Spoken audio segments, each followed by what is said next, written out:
Late Night, Iain Lee on Talk Radio.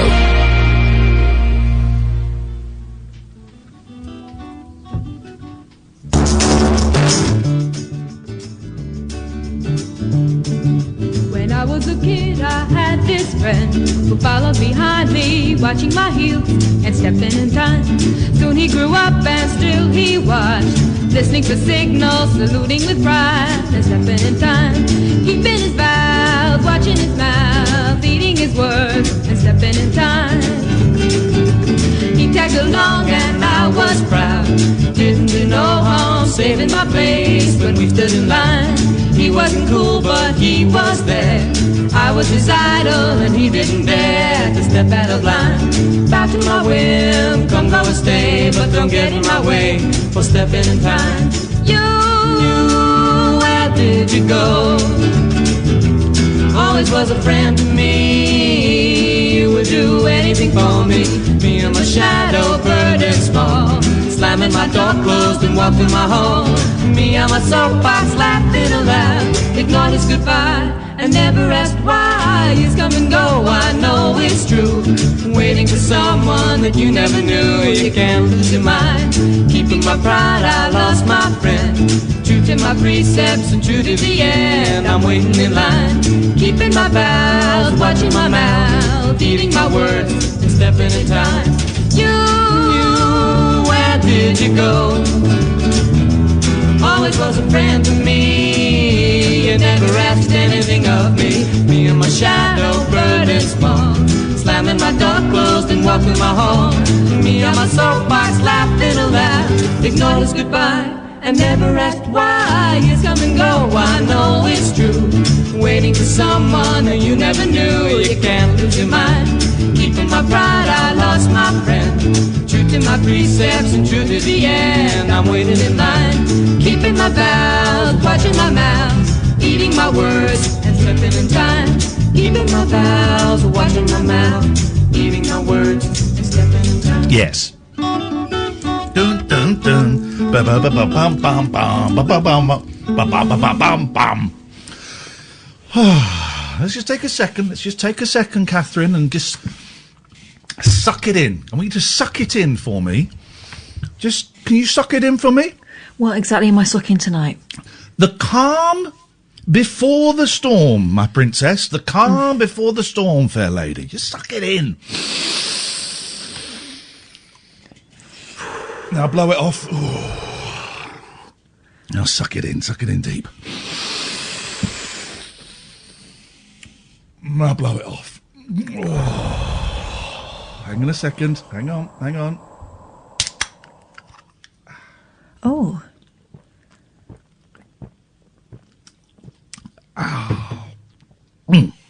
This is the Late Night Alternative. My name is Iain Lee. Who are you, lady? Catherine Boyle.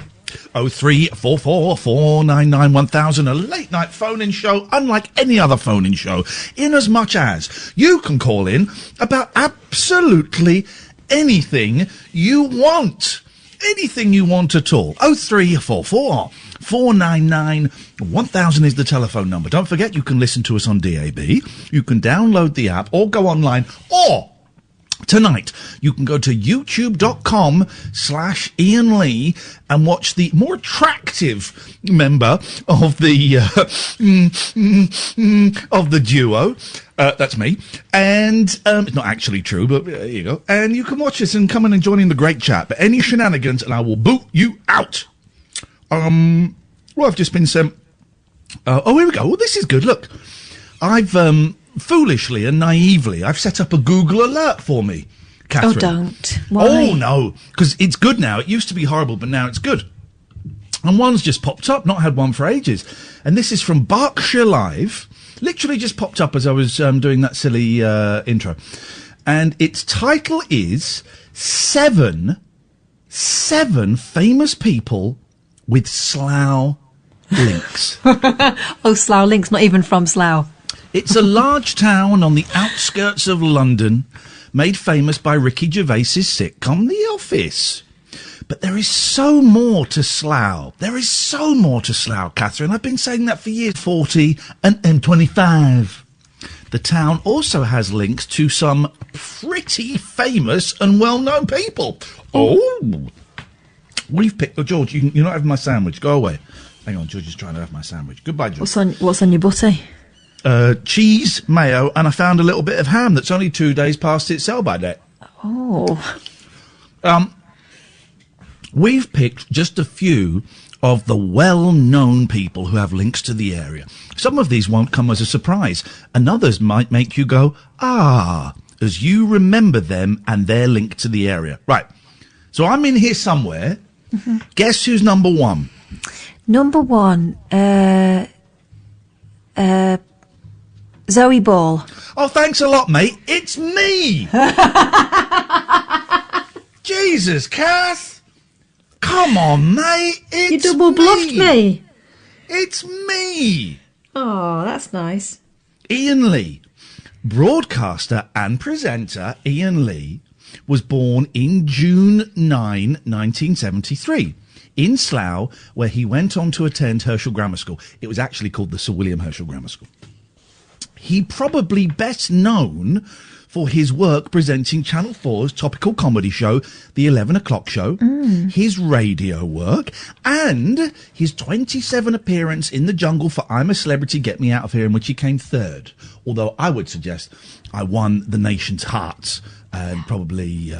And the moral victory. George, will you... Oh, go away, please, go away.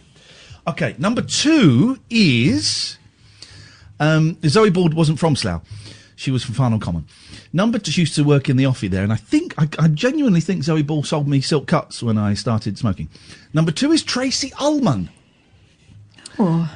Tracy Ullman was born in Slough on December 30th, 1959.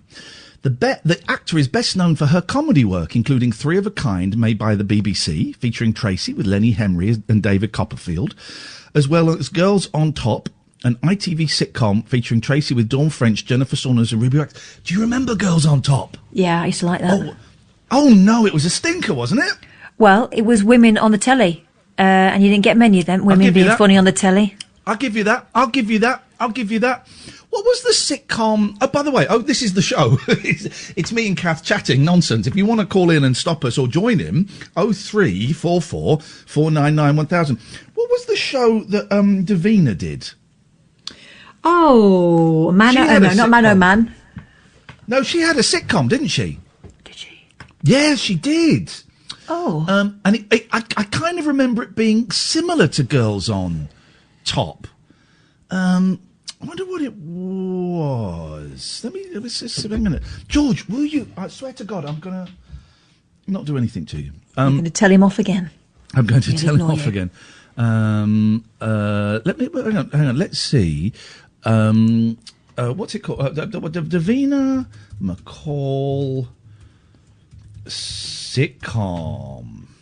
What was it? Sam's Game. Ooh, here we go. Hang on. Here we go. Alex has finally found a girlfriend. Julie is rich. But what is she seeing him? Well, she might be slumming Mr. it. Davina. Slumming it. And Ed Byrne. Well, of course, there's no reflection on you. Oh, what? The fact that I'm a slum and she's only sleeping with me as a way of exploring the ghetto. Sam's Game tonight at 10:30 on ITV. 10:30, prime time. Okay. Number three, right, says Iain Lee, Tracy Ullman, celebrities. Third, Isambard Kingdom Brunel. Gosh, okay. Yeah. I mean, what did he ever do? Was he in the jungle? I don't think so. Number four, Jimmy William Carr. Herschel? No, William Herschel wasn't from Slough. Jimmy Carr. I think he moved to Slough, but he wasn't from Slough. Jimmy Carr. Right. Okay. Gosh. Then Nicholas Sanders, who was a sprinter. Right. Jerry Anderson, the Thunderbird. Yeah. Mark Richardson. Oh, I used to run. He was a runner. I used to run against Mark Richardson. Mark Richardson was the person Olympic gold medalist. I ran against him, and that's when I thought, I'm probably going to stop being a sprinter now. You race against someone who goes on to be an Olympic gold medalist, and at 15 you go, I think I'm probably going to stop this. now. Doesn't seem to be any point. 0344 499 1000 is the telephone number if you want to give us a call. Just kind of getting into the vibe tonight. It's a little very tired tonight, Catherine Boyle. Very, very tired. What on earth have you been up to?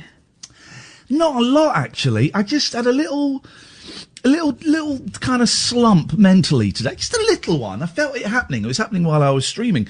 And I haven't really been up to anything. I've got the boys upstairs, which is always a joy, and I'm slightly nervous about the homeschooling for the next couple of days, because that means I will be very, very tired.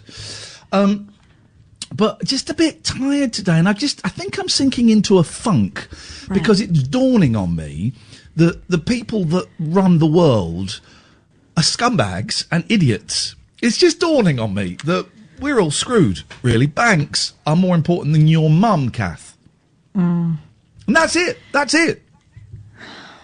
Yeah, it's worrying, isn't it, when you realise that the people who you kind of grow up assuming will know better than you. Well, first of all, they're about the year above you. They're not quite your class, but they're the year above you. Yeah. Oh, hang on a minute. They're making this thing up for the most part too. I went out. I had to go and pick up the boys today, and I had to go a slightly different way because they dug up the road just outside my house.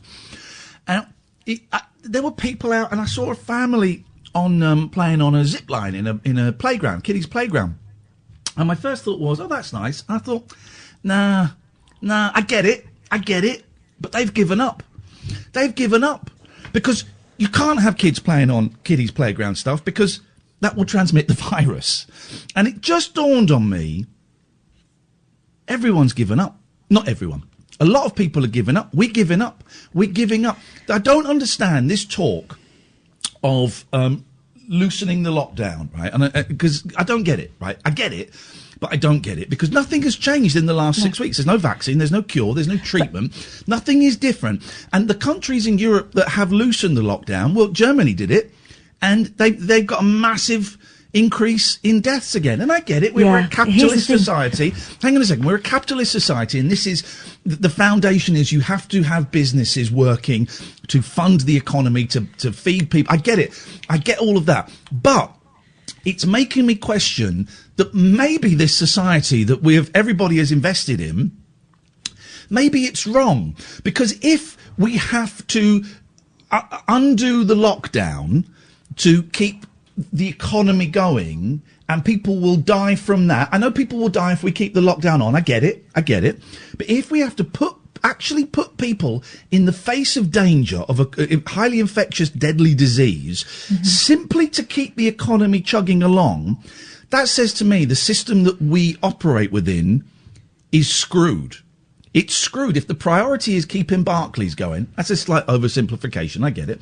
But if that's the priority over my mum, then society is wrong. And is that just me being a sixth former? Am I being too naive there? Well, I mean, it probably is more subtle than that, but I get what you mean. You know, let's still remember that we are not protecting the frontline medical staff to the extent where they can do their job completely risk-free for a lot of people. There are still a lot of complaints about that. I was reading something yesterday that a billion pieces of PPE that we're supposed to have, they were counting single gloves in that to boost the numbers. For heaven's sake, what, do you get one each? And then I find it really, these briefings, maybe we're getting used to them. Maybe they're just not telling us what we want to hear. I know a lot of people are dissatisfied with them. I have been watching them. I watch them for the scientists, to be honest. I find them kind of reassuring because Jonathan Van Tam, for example, is my hero. Anyway, so him coming on, I wonder how much we're going to continue to be directed to listen to their advice, and how much maybe they're going to get phased out in the end, because the main people that they have on, none of them are shifting. None of them want to talk about what happens next, because as far as they're concerned, we're still in the middle of the first phase. And another thing that depressed me, I heard this just before I saw the kiddie on the zip line, was they were talking about the deaths in care homes, and someone said, well, lessons will be learnt from this. Now, you and I have worked in radio enough when we did a proper show to know that lessons will be learnt means, it's not my fault, Gov. So what lessons will be learnt for what? The next pandemic? You knew that, I'm going to say it. Our government I'll hesitate using the word killed. Our government allowed old and vulnerable people to die knowing that was going to happen. They knew it was going to happen. They were told it was going to happen. They could have locked down those care homes in January, and they chose not to. That's what we're dealing with. So I think that's why I'm tired. Because it's just dawned on me, everything is lousy, everything sucks. Dear listener, I'm asking you tonight, can you cheer us up? Normally it's our job to cheer you up, and we do it with such pleasure and such glee. But can you cheer me and Catherine up? 03444991000. I can see in the chat that the gentleman who got cut off because he fluffed singing. The guy was phoning up and singing. He fluffed singing, is now, for God's sakes. Not being disrespectful, but if you respected your callers, more people may call in. You can be the best broadcaster. I am the best. I'm the best broadcaster and the best broadcaster. Can I counter that comment? Yeah. Maybe if some of the callers respected the other listeners a bit more, they might know when they'd had loads and loads of time. That was the guy that was singing the Beatles. No. This was the guy that was singing the Beatles song and effed it up. Anyway, you can call in again. You had loads of time before that, though. We did have quite a bit of time, and your singing was pony. 0344 499 1000. This, dear listener, is Talk Radio. Late night, Iain Lee on Talk Radio.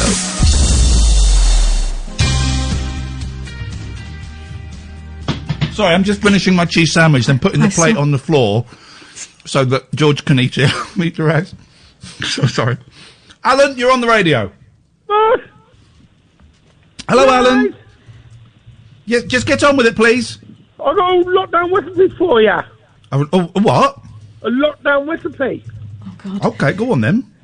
It's to make a chocolate cake. You gave me this the other day, chocolate cake with no flour.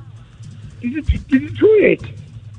Did I what? No, I didn't try it. No, I've got flour. I've done is this like a mug cake? It's a bit like, Baldrick's cappuccino. Right. Yeah, that. Okay. Go on, Alan, do your bit. It's 350 grams of chocolate chip cookies, blender wise to fine powder. Right. 2 1/4 teaspoons of baking powder. Why are you telling us this? It's for people who haven't got YouTube. Let them eat cake. Well,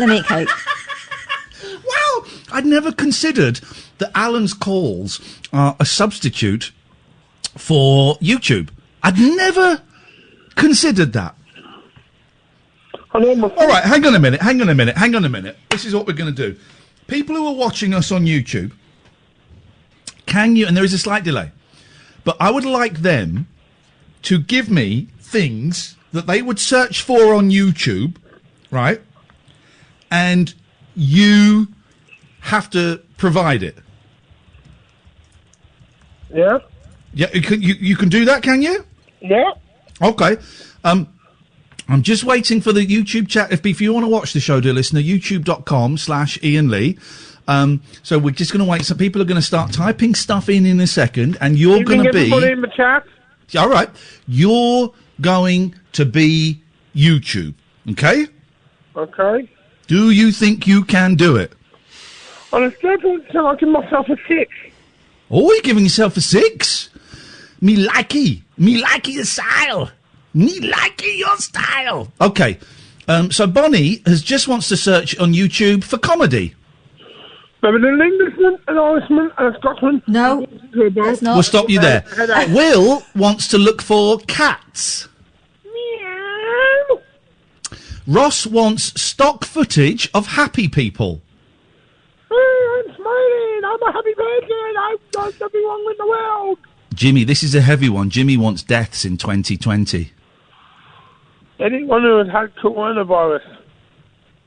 Jet wants porn. I would recommend Pornhub for that. Okay.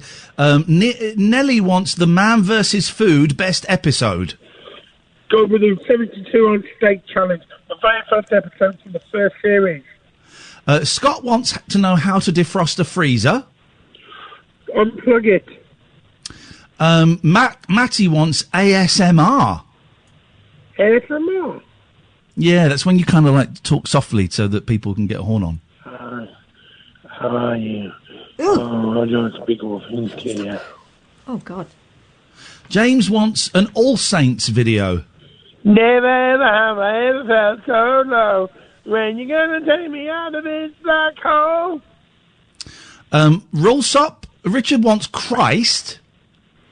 I am a believer. I am almighty and all-powerful. Wagon wants Nigel from Maidstone. Coronavirus, take it away. This is going much better than I thought. Giggs would like to look on YouTube, please, for alien probings. We set I did not have it.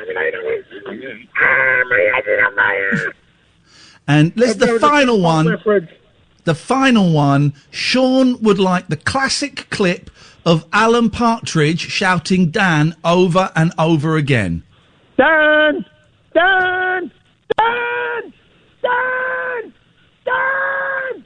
Dan! Dan!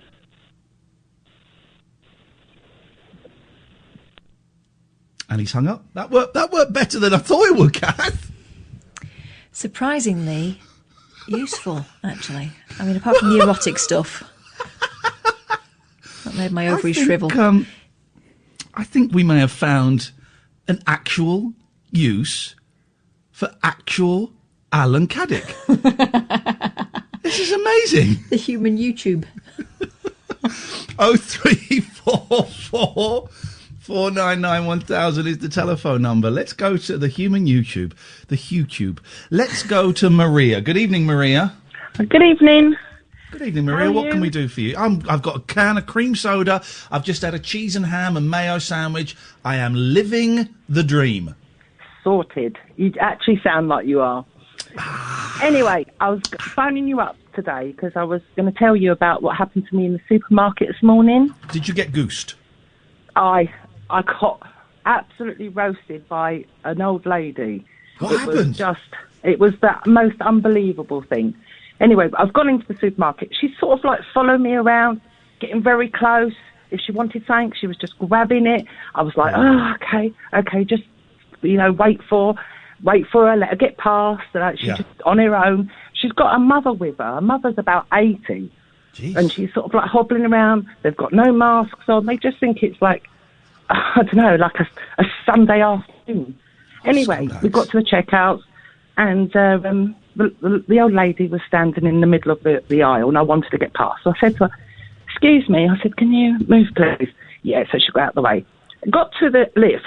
Anyway, this lady, we got in the lift. I said, do you want to come in? I was being a little bit sarcastic because she was giving me a bit of the evil eyes. So I said, do you want to come in? She said, no, I don't. Anyway, when the lift was about to close, I heard her say, oh, why don't you just shut up? So I thought, I thought, what's going on? She's got rage. So anyway, I've come downstairs. I'm with my husband. He said to me, please don't argue. The old lady's there. I don't want any. I said, okay, then, fine. So she's got out the lift. She's turned around. She said, have you got a problem? You got something to say now? When someone says, have you got a problem? Oh, everything. I know. You cannot reply to that with no. You have to steam in, don't you? You have to. I didn't mean it. But I said to her, look, you're just getting too close. I said, look, just let you know. Anyway, so then she starts actually swearing. She actually said to me, well, it's his fault, pointing to my husband. I said, what was it his fault? He was rude to me. Oh. So, and he said, he's not rude to anybody. And he said, I wasn't rude. So then he called him effing prick, I think. And then he called him. Hang on a minute. Whoa, steady on. That's a code red. That's a code red. That's not it though. So I said to her, my husband said, look, you got your mother with you. Have a bit of respect. So stop swearing. You don't need like this. Yeah. And then she said, I hope you die of coronavirus. Gosh. This is the best thing ever. Oh my God, I've been watching a lot of Curb Your Enthusiasm, and this is so Larry David. Wow. Well, I know. I could not believe it. I mean, then I did shoot back. That was it. My everything had broken then. It was like, you're evil. So I sort of like did tell her to, go away in nicer terms. So, and anyway, off she went with her mum, and she's still sort of like going off craft. And then when we were walking along, taking our shopping home to my 83-year-old mother. Yeah. You can't say winker on the radio. Sorry. Apologies to anybody on YouTube that would have heard that. Apologies for that. You can't say that on the radio. Sorry. P and a W from Maria. You sound so lovely. No. And do you know what? A couple of weeks ago, I phoned you up and I gave you a meditation session. Oh, dear God. Now look at you. You need to go and meditate. I had to go home. Honestly, I am such a pacifist. And it was just, she was just so, and her poor little old mother, she's got this little tiny bag, and she was just, and I just thought, how could you be like this? Why are you taking your mother shopping in the first place? Yes. And in being like that, it was just, and this is what's happening. It's bringing out, it's starting to bring out real badness in people. Yeah. They're going to the shops and they've just got the hump. It's horrible. Yeah, this is the world. Maria, thank you very much indeed. 03444991000. Again, apologies to anyone on YouTube who would have heard that vile and foul language from the beautiful lips of the wonderful Maria. My God, let's have a little moment to compose ourselves, shall we? Yes, let's. 03444991000. This is Talk Radio. Late night, Iain Lee on Talk Radio. 03444991000 is the telephone number if you want to give us a call. How are you feeling, Boyley? I'm feeling... Really, we've spoken a couple of times on the phone today, but it's all been a little bit... Oh, I phoned you. We've been doing... Sorry, I realise I've asked you a personal question and I'm brushing over it. We will get back to it, I promise. It just shows how weird we are.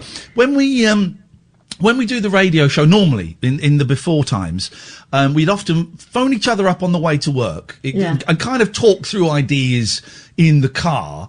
Just when we got to work, we could watch telly. And then always, after every show, we phone each other up just to go, how are you after that caller? That bit was funny, wasn't it? God, that bit was great. We should do that again. That bit didn't really work. Let's do it. We just have like a little debrief, okay? But of course, while we've been in lockdown, we've done video phone calls, the WhatsApp phone calls. And so we're used to that.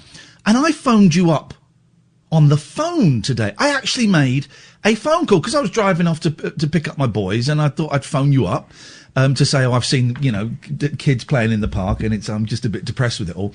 And you didn't know how, you'd forgotten phone etiquette. You didn't know what to do with a phone call.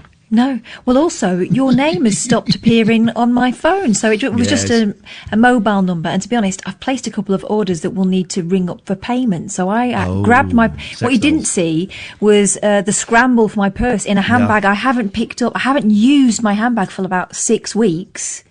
Finding my purse, getting ready so I could sound unflappable. And then, of course, I got flapped because there was a familiar voice on the end of the phone and it was all very confusing. Oh, God, it's such weird times. Go on, sorry, I asked you how you were doing. And how are you doing? I had an early morning today because my husband, as you know, works in laboratories. He's not a scientist. He's a finding a cure for COVID-18, and no one's told him that ain't a problem. It's COVID-19, but he's going to get a cure for COVID-18. Don't you worry. No, so he's had to go out and do some like machine stuff. I don't know. Some machines that inject stuff. and like fire. I don't know, ejector seats and stuff. Anyway, so he's into all that. So I was up with the children, and so I caught the tail end of their Joe Wicks efforts, which, by the way, are hilarious, aren't they? I've stopped watching them. The novelty of Joe Wicks wore off after one, and I hurt my bum. Well, my eldest gives it her all, but the problem with my eldest is like she's a daddy long legs. There's about 2 inches of body there, and the rest of it's leg. Very, very lanky. So it was just legs moving around like a Quentin Blake drawing. When I video phoned you yesterday, and your youngest was wearing glasses. Yes. But she doesn't need glasses. No, they were just prop glasses from when she dressed as a scientist for school one day. And didn't she say that they just felt really comfortable or something? Felt right, yeah. Felt right. That's where we're at. They're just wearing what feels right at the moment, and sometimes it's more successful and logical than others. So yeah, the eldest is giving it 6 now, and all you can see is like these legs and arms twice as long as her body. And the other one, a girl after my own heart, is proper slow motion. I mean, the thing we've been shouting to her a lot is knees to chest. In fact, that's what I've been hearing a lot, because I normally get a lie-in, because obviously we're both at home with the kids. Knees to chest, little one. And now I know why. She puts no effort at all in. Oh. She doesn't break a sweat. In fact... honestly, she'll never go on that SAS program and be shouted at. She won't care. Factor assault course. She won't care. So I'm tired. Is the short answer, because I was up with them. Although I didn't take part. I was merely there in a supervisory capacity. I've blown off Joe Wicks, and. Not in that way. I just mean that I think it's kind of like Friday is Joe Wick's day in my youngest diary at school. What do they call it? Timetable. That's the word. Isn't it? Yes. And last week I said, well, look, if you want to do Joe Wicks, we can do it. And if you don't want to do it, we won't. But we have to guarantee we'll go out in the garden and run around for half an hour having a water pistol fight. That, of course, was more attractive than Joe Wicks. Yeah. And tomorrow, Friday, I will do exactly the same things. It won't be water pistols because it's quite wet. We'll have a Nerf gun battle. And I don't like the homeschooling. I don't think it's fair on anybody. I don't think it's fair on anybody. The kids, there's a little. I'm in a WhatsApp group with the mums, and I think it is only mums actually. I think I'm the only dad in there, and today was the first signs of a little bit of, I think maybe we've been given a little bit too much work, and maybe the teachers could be doing a little bit more. And I've been saying this since day one. And so I just went in there and nudged it a bit and went, I think you might be right. I'm only doing it 2 days a week, but I'm working from home, and it's really, really tough, isn't it? Boom, massive pylon, huge pylon. Everyone going, yeah, this is right. Wow, the teachers should be doing more. This, wah, wah, wah, wah, wah, wah. So basically, I'm hoping to get homeschooling closed down. I'm hoping to get such a bad Ofcom review that they close me down and my kid has to be sent to another school. Well, okay. Well, here's hoping. If you do that, let me know how it's done. Yeah. They go through a list of stuff and they go at it probably for about 2 hours with enthusiasm, and that's kind of our lot. And then it sort of peters out, and I try and just keep them off the computer as much as I can, because they could spend the whole day on it. I went to pick up the kids tonight, and as I was going down their street, I saw 2 of their friends with their parents walking down the street. I thought, oh, this is great. Well, I'll go and get the boys. Boys, it's 2 of your friends have just walked down the street. Come on, quick. We can go. If you come out now, we can stand at the drive and we can shout and wave and they'll see you. Nothing. Boys, there's 2 of your mates. Be quick, because they're in about 10 seconds they're going to get to the end of the street and turn the corner. Nothing. Not interested. Boys, come on. I'm playing Fortnite. Now, I get it. I get it. But in the end, I got them. We piled in the car and we drove round and we spoke to them from the car, and it was good. My kids couldn't really be bothered.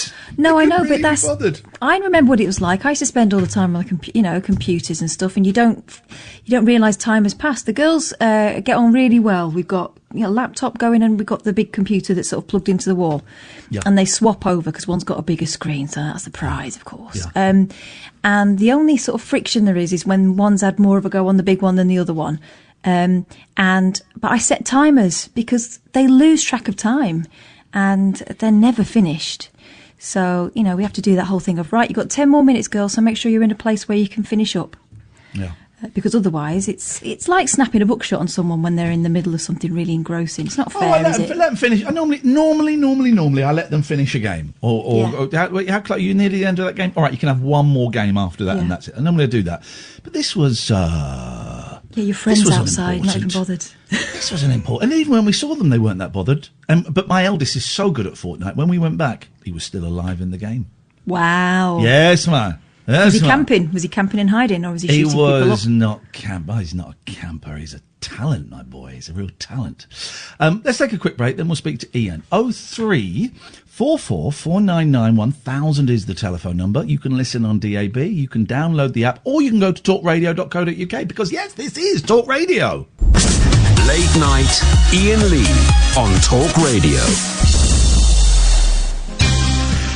Hi, Chihuahua. 03 44 499 1000. Let's go to Iain. Good evening, Iain.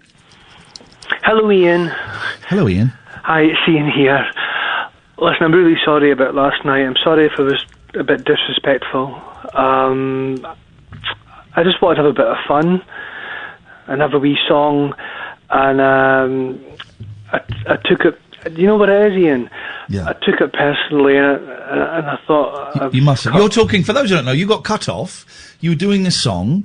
You stumbled. We cut you off. I tell you why I cut you off then. I made a mess of it, yeah. I tell you what, no, look, here's the thing.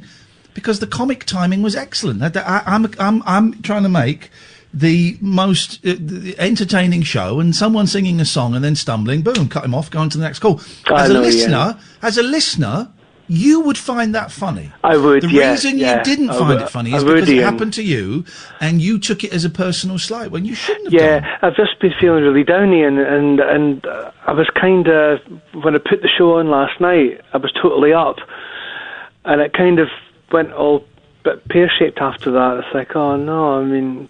Well, I'm sorry that you... I'm sorry that you... I'm sorry that you allowed yourself to feel down after we spoke. I don't believe that we did anything wrong. No, we didn't do it. We're just doing the show and we're doing the act. If you allowed yourself to feel down, then I'm sorry that happened. I totally appreciate that, Ian. I totally appreciate that. I love you and Kath. You know what I mean? It's just been difficult recently. I've been drinking too much, and I've just everything's been getting on top of me, and suddenly all sympathy is gone with the line, "I've been drinking too much." Jesus, man, I'm so bored. I'm so bored of drunk people. I'm so bored. Because and then, no, actually, now I'm angry because you turned that, you're giving me grief online and stuff, and Jesus, I'm so bored of drunk people. I ain't responsible for your drinking, for anybody else's drinking, and if your drinking is what turned you, Ian. No, but but you did blame me for making you miserable, for cutting you off. But now I find out that's a byproduct of your drinking. Suddenly my sympathy is almost nil. Okay, that's fair enough. We appreciate that. And I understand that. I mean, I'd probably be the same. If I was on the other side of it, I think I'd be...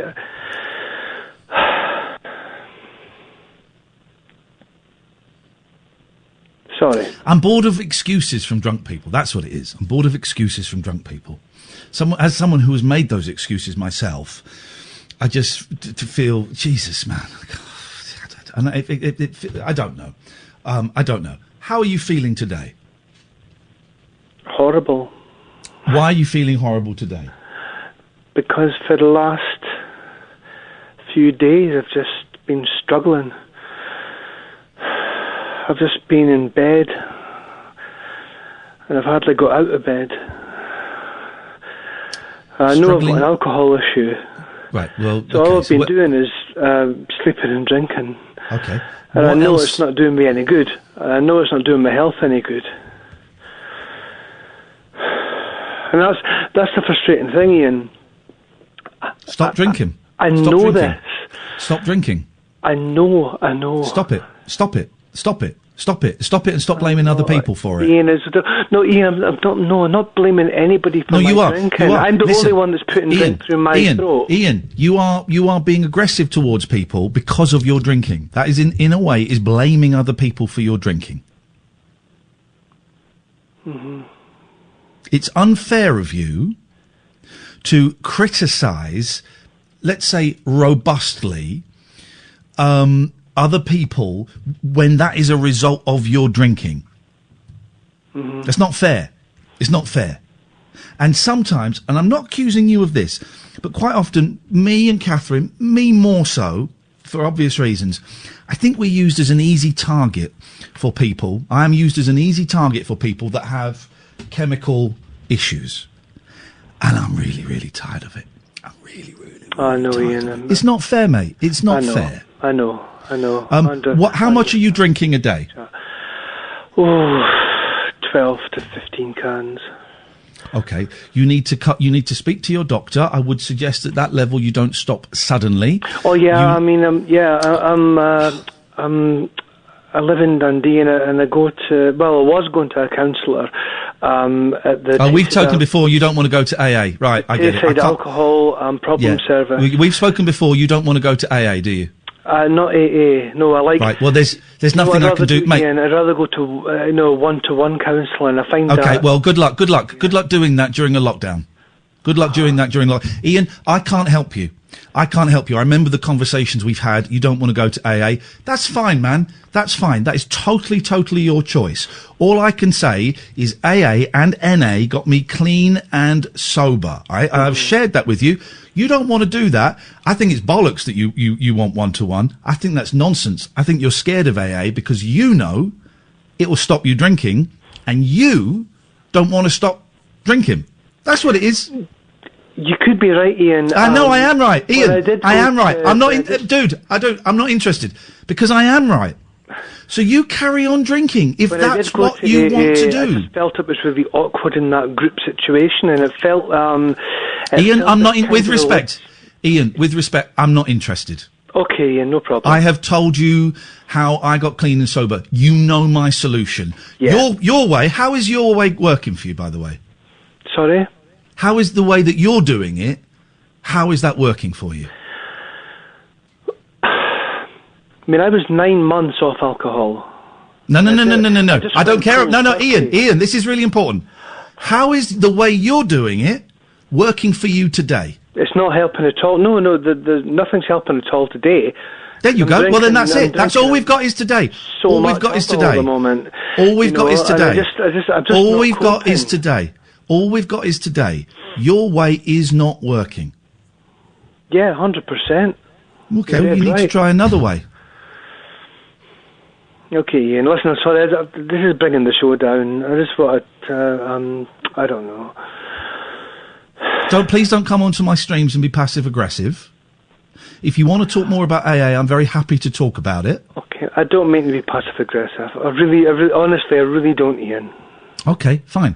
But I'm also aware of how drunks can get overly emotional about things and start guilt-dripping people. Everything feels like it's 10 times more...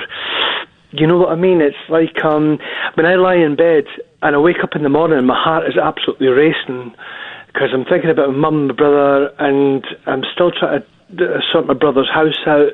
And the minute I wake up in the morning, it's now getting to a point where I just want to go to the fridge and get another beer because that, you know, that kind of takes the edge off. Because I get the Ian, you're yes, I know. I'm an addict. For me, it was cocaine or it was weed, and it was booze a little bit. But yeah, I know that was me. That was me, and now that isn't me. So I know. I really admire you, Ian. I really do because bollocks. Like Shut up, Ian. Listen, bollocks admiring me. I'm nothing. Right? I am absolutely nothing. All I am is an individual that 2, 3, 4 times a week before the lockdown would go to church halls, would go to rooms above coffee shops, would go to school halls in the evening and sit on a chair with 20, 30, 40 other lost souls and share and be honest. That's all I am. And now I'm doing it on Zoom meetings. That's all I am. Don't admire me. Do it yourself. That's the thing I feel difficult with, sitting in a group of people. I'm not very good at sitting in a group of people. Tough. Neither am I. I hate it. I hate it. But I was so desperate that I did something I hated, and it saved my life. Do you know what it is, Ian? I don't want to know what it is. You've got things... Sorry? I don't want to know what it is. Because you will constantly make up excuses to not do it. But you've got things to live for, Ian. I don't have children. I don't have a wife. What did I have to live for when I got sober the first time around? Tell me. I don't know. Sorry. No, exactly. You're making excuses. I didn't have kids. I wasn't married. I had my career was on the rocks. I didn't have anything, mate. Mm-hmm. The only thing I had to live for was me and what the future might be. Yeah, that's how I feel. That's how I feel just now, but I really need to turn that round. I want to turn that round. I don't want to be... I've told you how to turn it around and you're not interested. I've told you what to do. I have given you the answer and you're not interested because you think there's an easier way.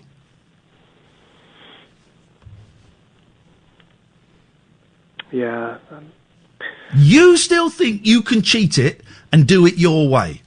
Well, good luck, man. Maybe you can. I couldn't.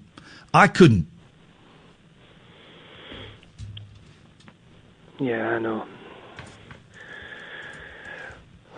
Okay, Ian, sorry. Get back onto cheerier things, okay? And I'll speak. Thank you very much, Ian. I'll maybe speak to another... Hang on a minute. I can't believe we're doing this. Stay there. I've just... Alistair. Hello, Keep Ian mate. up, please. Keep Ian up there. Alistair, you seem to be my shadow when we do these. Alistair. Hi, Alistair. Hi, Ian. Without... Only if you want to, would you like to share with Ian what I think it might be happening on Monday? But only if you want to. I know some people get a little superstitious around it. Ian, I'll be a year sober on Monday. Okay? And before, when I was drinking, Mm-hmm. I was drinking a bottle of whiskey a day, mate. So... Right, okay. And just say that again, Alistair. On Monday you'll be what? A year sober. Yes. Oh, that's amazing. That's fantastic. So what I suggest you think about, mate, and I understand kind of where you are at the moment a little bit, is try and imagine yourself... My head's just a bit... Hang on, Ian. Listen. Go on, Alistair. Ian, try and imagine yourself the way you are now, Mm-hmm. but like about 10 times worse, Mm-hmm. you're really on your knees, okay? Mm-hmm. Now, to avoid that, all that you need to do is just try AA. You don't need to, say, well, if I go the first time, I've got to go for the rest of my life. Yeah. Just try a few times. It may be difficult initially, but Like once I say, you I- get there, I- once you get there, you will find the welcome and the friendship second to none. I don't You will dispute find that. a new way. I found that as well. Ian, people that Ian, love me. please, Ian. You've got two people here who have walked the same path as you, right? And you keep interrupting, man. And some people are sending me texts saying I'm being rude to you. Do you know what? I don't care. Because we have walked that path. Alistair, do you like sitting in groups? I wasn't great for it, but now I am. Before you went AA. in, did you like putting your hand up and talking in front of a room full of strangers, telling them intimate details about your life? Not at all. No, absolutely. So why did you do it? If you don't like being in groups, if you don't like putting your hand up and sharing your innermost secrets, why did you do it in those first AA meetings? I was desperate. I had to go. Because otherwise I'd be dead or in prison. Boom. And that's it, Ian. Alistair. That we have both had the gift of desperation. It's a gift. And I'm so grateful I've had it. I wish you luck, Ian. Okay, Ian, thank you. I'm going to say one more thing. You are a good man. You are deserving of love. You deserve to be happy. And there is an alternative to this misery that you're living in. Okay. I promise you. That means a lot, Ian. Go and take care of yourself, Ian. Okay, thank you. Thank you, mate. Bye, Ian. Bye-bye. 0344 499 1000. Alistair, let's not dwell on what's happening on Monday. Let's have a little chat on Monday, shall we? Okay. Unless you want to dwell on Monday now, I just know. I always get superstitious around birthdays, and I don't really like mentioning it before. But I know you gave us a little heads up yesterday. That's why I thought I'd play that. But let's have a little chat on Monday about that, shall we? Okay. Yes. Day at a time, brother. Thank you for that, mate. Isn't it? Honestly, you're an inspiration to me. I'm getting a little bit teary thinking about you, mate. Thank you. How are you, Alistair? Well, not so bad today, but the main reason for that is I've been sleeping all hours, all the time. Oh. So I've not allowed anything to get to me because I've been... You've just been out of it. In a good way. Better than the ways we used to do it, isn't it? I know what you mean, and sometimes the sleep is a survival mechanism, and it's perfectly legitimate. It's perfectly fine. Yeah. I've got a quick quiz for you and Catherine, if you're up for it. Mate, of course I'm up for it. Of course, hang on, let me just click on. Let me just see what the time is. Can we do it when we come back from the news? Of course. Because I want to, Catherine, I want to savour destroying you in a quiz-based environment. Okay, well, we've all got dreams. Let's see what happens. She's so cheeky. Oh, you're such a cheeky lady. 03. Oh, I'm just reading on the YouTube chat. Alan Caddick says, I can't call anymore. I have been given a life ban by my dad. He describes it as bad news and says it's because he annoys the neighbours. Well, he annoys the listeners as well, if I'm honest, but that's a shame, Alan. Okay, but we'll live. Alistair, stay there. 0344 499 1000 is the telephone number if you want to give us a call. This is a bit windy. Hang on. Excuse me. Oh, my God. The late night alternative. Smell that. Weeknights from 10 with Iain and Kath on Talk Radio. Late night, Iain Lee on Talk Radio.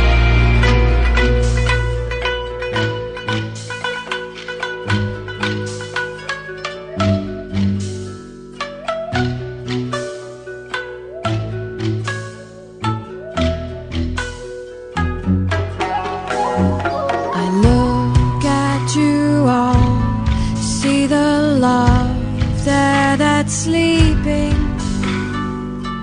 while my guitar gently weeps. I look at the floor and I see it needs sweeping. Still my guitar gently weeps. I don't know told you how to unfold your love. I don't know how someone controlled you. They bought and sold you. I look at the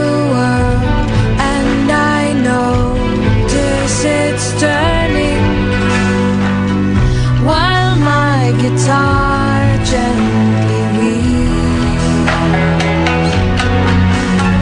With every mistake we must surely be learning.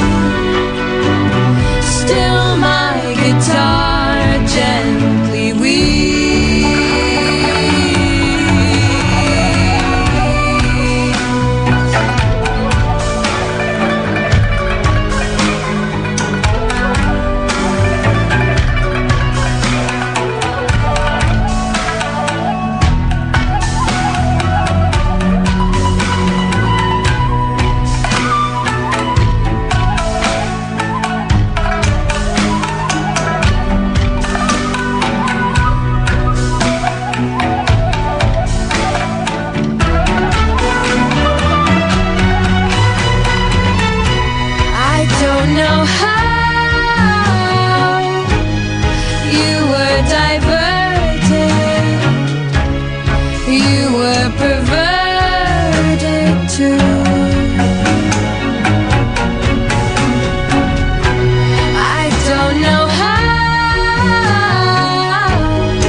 guitar gently weep. Look at you all.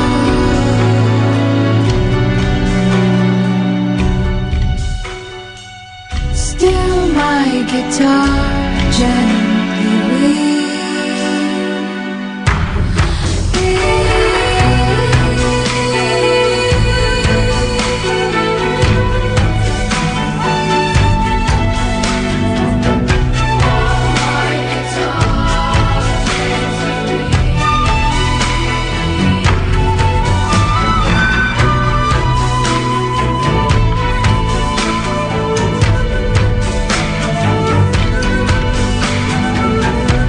That's Regina Spektor, isn't it?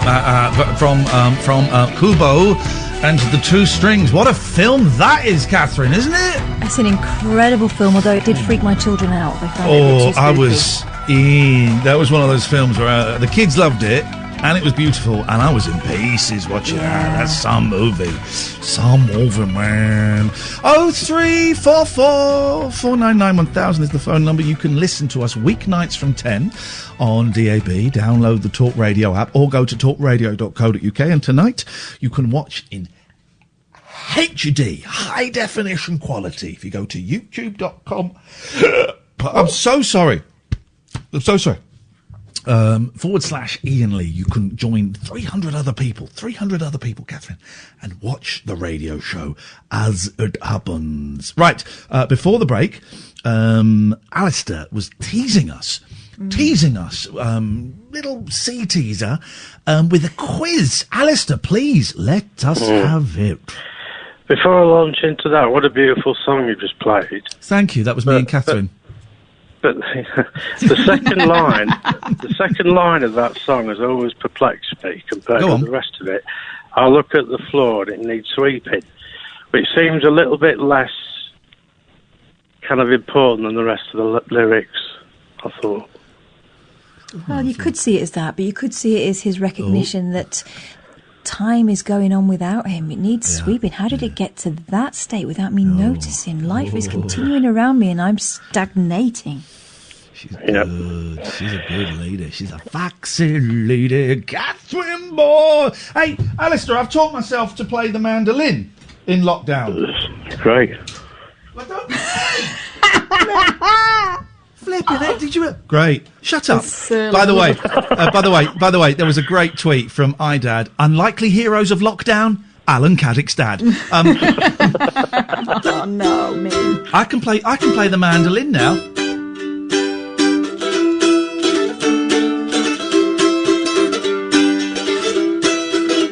No one's impressed with that. I can play a flipping 500-year-old instrument. What has anybody... phone up now. 0344 499 1000. Has someone learned anything better than the mandolin in lockdown? I don't think so. People want to buy my paintings. They do want to buy your paintings, yeah. don't they? I do. You haven't, I don't buy one. You haven't, for those who don't know, Catherine has been painting nudes of herself. Very intimate. She fixates on a part of the body and really zooms in close. So far, she's done 362 vag paintings. Now, and by that, I mean paintings... That was one of the first modern art pictures. Paintings of, not paintings with. But you haven't learnt that, Catherine. You've always known how to do that. Well, I used to draw a lot with my granddad, not the coal bunker granddad, but the other granddad that used to sit down a lot. So I used to draw with him. And then I used to always enjoy art at school, but never did anything. I didn't do, like, A-level or anything like that with it. It was just always something I kept to myself. I need to... go on, sorry. I've painted for years. I need to sort out... how fun it is. Oh, hang on, this might be it. Granddad! Oh, Jesus! If I'm good, will you let me have a dance on coal bunker? Heck. Hey, I don't listen much, but I want you to know, thank you for saying I'm a nobody. I say that about myself all the time, and it takes somebody to say that. Oh, me! Down with me! I thought someone was going, what? Oh, God, I'm nothing. I'm just a human being. I'm just a devilishly good-looking human being, a silver fox. How's your hair doing, Alistair, during lockdown? Because mine is huge. Because of my age, I do suffer with sort of limited hair. So what I've got left tends to be a bit... That's such a nice way of putting it.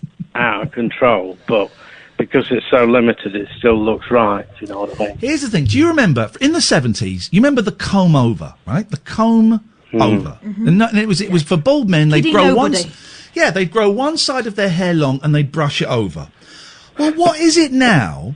And it's generally, I'm generalising, it's generally young gay lads with the comb forward. It's exactly the same thing, but it's a comb forward. Likewise, they're fooling nobody. I think the Prime Minister's trying that trick. Oh, God. When do we think our Prime Minister should come back to work after the birth of his baby? I kind of think he should want to. He is. Well, he wasn't at PMQ's today, right? Because the baby was born, I think, today. Yeah, and I don't want to be horrible because, you know, a baby is wonderful for everybody and it's a precious gift. But this is an unprecedented crisis. He's been out for weeks and weeks. He knows so much. You know, he's gained a lot of experience, we're told, through what he's been through. Yeah. Now it's time to show it. And this isn't out of anything other than, surely, if you've got a new baby, you want to make sure they're safe. And you want to make sure that the country is safe. And he can afford to carry a really good nanny to help her out. Here's what I think. Today, I think the baby was born. It was right. He wasn't at PMQ's. It was right. Tomorrow, Carrie... is her name Underwood? Who's Carrie Underwood? No, Carrie Underwood is a country music star. Okay. Well, tomorrow, Carrie Underwood and Boris Johnson's baby should be sent to Chequers... And Boris Johnson goes back to work. Boris Johnson goes back to work. They go and relax in Chequers where they're safe and where they can relax. He gets back onto work. Because, and I know the war analogy doesn't work, but you can't imagine Churchill taking paternal leave during World War II. He wouldn't have done it anyway. Well, no, he wouldn't. But this is the biggest... This is huge. Boris Johnson wanted the job so desperately, he stabbed all his mates in the back, right? He's got the job, and he's got it at one of the worst times in history in the last 100 years. You've got to do the job, dude. You've got to do the job. You're already being accused of being a part-time Prime Minister. Then get in there. I want to see him. I want to see Boris Johnson. I tell you what, if Boris Johnson is at work tomorrow and is leading the charge, then at 8 o'clock tomorrow night, I ain't applauding those NHS workers. I'm applauding my Prime Minister. I'm applauding my Prime Minister. But only if I see him at work tomorrow giving it the big I am. Why does no one ever say anything after I make profound statements? That was a big, stirring speech, what I done. We're musing on it. And, yeah. I look forward to hearing what happens next. And again, because some people will not be listening properly, this isn't out of malice. This isn't kind of, who gives a stuff about their baby. Wonderful. But this is a weird time. We need him to get back to work. I am being told... This is a conversation they should have had, right? I'm being told he was back at work by mid-afternoon. Beautiful. When I gave birth, I was back in time to watch X Factor. Where's my applause? Although, I will say, I think he should have taken today off, so actually that's disrespectful to his baby and to his partner. So shame on Boris Johnson. Shame on Boris... What do you say, Barry? Do you say shame on Boris Johnson for going back to work today, the day that his 17th child was born? Not today, no. I will say shame on him if he don't go back. Well, no, he went back today. Yeah, well, I don't say... Oh, he did go back. He went back on the day that the baby was born, which I think is personally disgusting. Shame on him. Shame on him. Shame on him. Shame on Boris Johnson.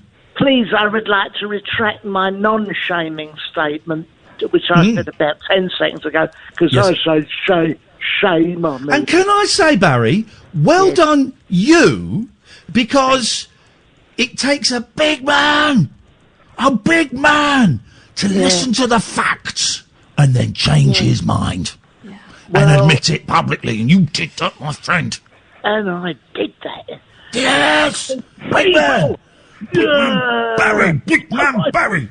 You know why, old son? Because we are new men. We're not dinosaurs. We're new men, and there's no shame in changing your mind. If We you misheard are someone, meterosexuals. we are. I put moisturiser on my balls.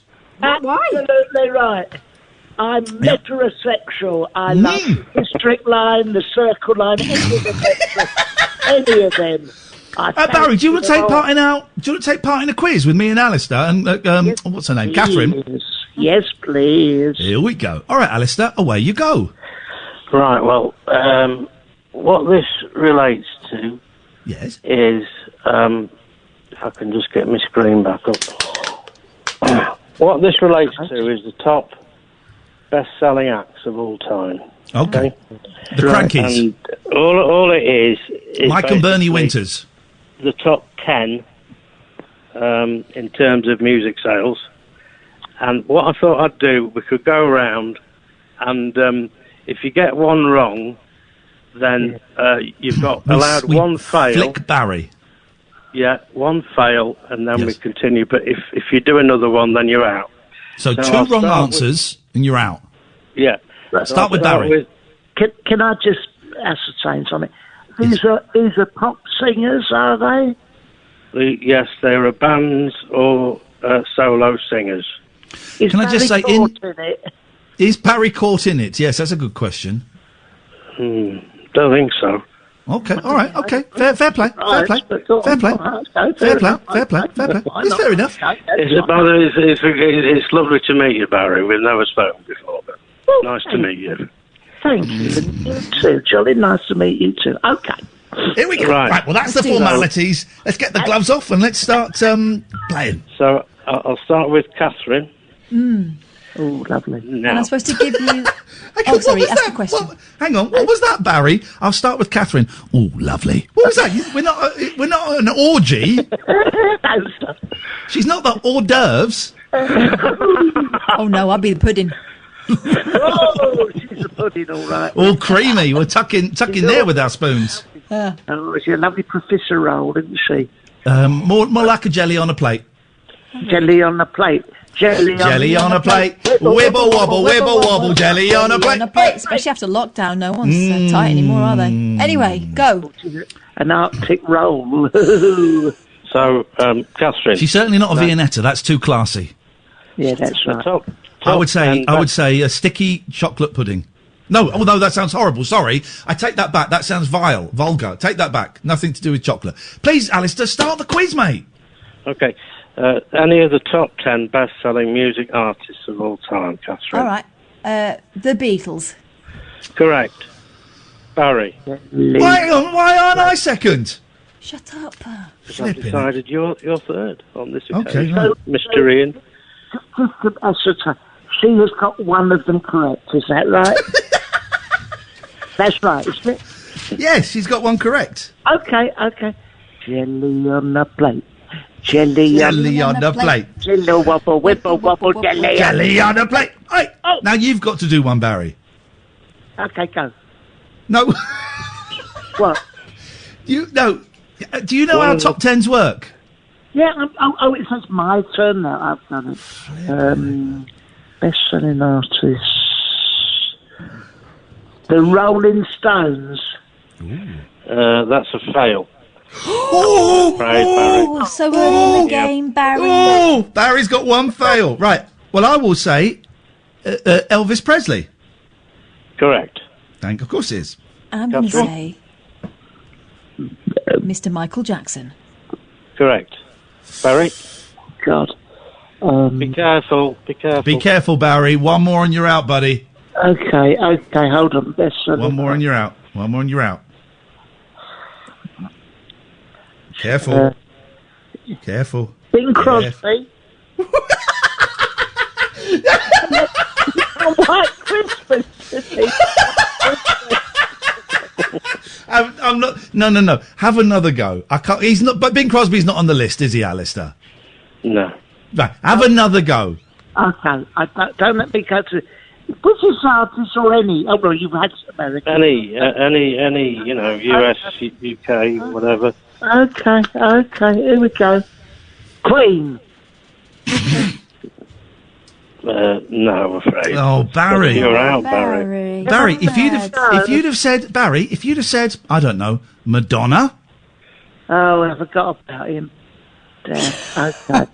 Actually, you were a bit unlucky, Barry, because the Rolling Stones are 13 on the list. So Unlucky for some. Alistair, is Madonna on that list? No. What? Yes, she is. What? But she's not in the top 10. Oh, she's not in the top 10. What number's she at? 16. Flipping heck, man. Right, I'm going Hang in. on. Is this ever or this year? All time. All time, man. And my question is this just a list you made up? Or Well, it's got... fact? No, I've researched it over the last 3 days. Oh, you spent 3 days doing it. This is the crescendo of all this for me. This is the crescendo. God, very musical. Yeah. All right. No. All right, go on, Catherine. Can I come in? Go on, Kath. I reckon, all right, Adele. I was going to say Adele. No. No! What do you mean no? Fail. What do you mean no? All right, well, my next one was going to be...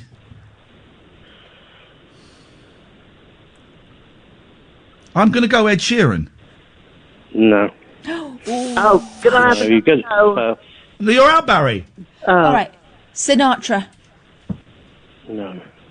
Right, hang on a minute. All right, hang on. Barry, what were you going to say? You've got to go back a bit. You've got to go back a bit, everybody. Well, I was going to go for someone who lives just down the road from me in a bigger house, Elton John. Oh, yeah. Yes. All right, so we're back Correct. in. We've all got one life left now, okay? We've got an extra life. Elton John. Yeah. Okay. I should have 2 All right. lives left, haven't Elton You John's lost, number 8. you lost both your lives, I? Giving Kath. Barry 3 lives. No, you lost both your lives. I haven't. I've only lost one. You said...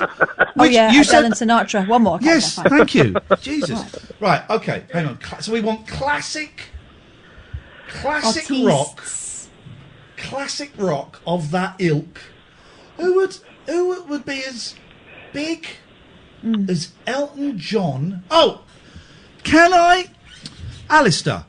Now, if this is just tentatively, could I pick if one of the groups had been named already, could I then pick a member of that group as well, or would that be futile? I don't think that applies really. Oh. Oh So I no! Okay. No! It's not Paul McCartney. Oh, Paul McCartney's not in there. No. Good. Well, I wasn't going to say it. Well, then this list is to cock then. Just think who I've spoken about on the radio before. I used to play a very long track as theirs because they do long tracks. They do long tracks. What, Pink Floyd? Yeah. No, it's not her go. It's not her go. Unlucky, Catherine. I say Pink Floyd. Am I correct? Correct. Thank you. Your go, Kath. God, this game. Someone in the chat is saying Shed 7, The Scat Man, Cliff Richard, Sunita, Gary Glitter, Stefan Dennis, 2 Unlimited, Grow Up. Step back, everyone. I'm coming in. Here we go. Beyonce. No. No. You're out. It's me and Barry, head to head, mano a The mano. old timers. Knobs to I'll knobs. just sing some of their songs. Well, that will be giving it away. Do it not on this round. On the next round, you can. Yeah. Right. Now, this is controversial, but I think I saw this on one of the late night, BBC 4 things. If I say this band, don't laugh me out of town, right? All right. The Eagles. Ooh. Correct. Well, can I pull him up? Can I pull him up on a technicality, Alistair? Can I put this out to the jury? What was the name of the band you said, Barry? The Eagles. Oh, There's no such dear band. me. What are they called? Just Eagles. They're called Eagles, yeah. So you've mentioned a band that doesn't exist. I just wondered what everyone else thought about that. I'm afraid that doesn't stand then, does it? I call them the Eagles. Now, if I were just to say Eagles, I dare say they wouldn't have sold many records. The sound of some in a net.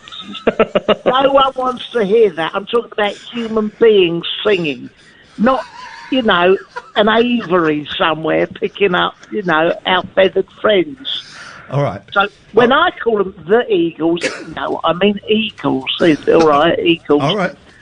I'll let you have that. Right, thank you. You're very welcome. There's one that is like, you wouldn't expect, but he was big in America.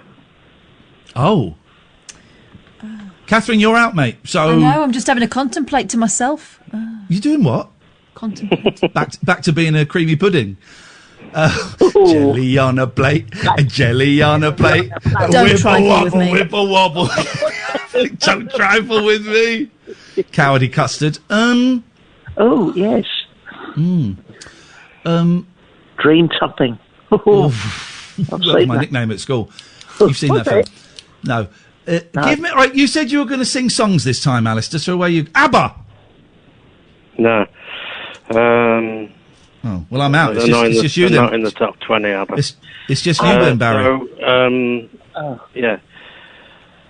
Am I still in then? It's just you. I think he's won. Oh, hang on. With a whole lot of love. I said Led Zeppelin. I said Led Zeppelin. No, you did you? Yeah, he did. Well, you got that. You're in then. I'm still back in Led Zeppelin. This thing is a shambles. It's two recovering alcoholics. It's an 86-year-old man and a pudding. That sounds like a party. Go on. Give us sing the rest of them, Alistair, and we can all three of us will try and guess. Right. How's it go? Shine on, you crazy diamond, threatened by shadows at night and exposed in the light.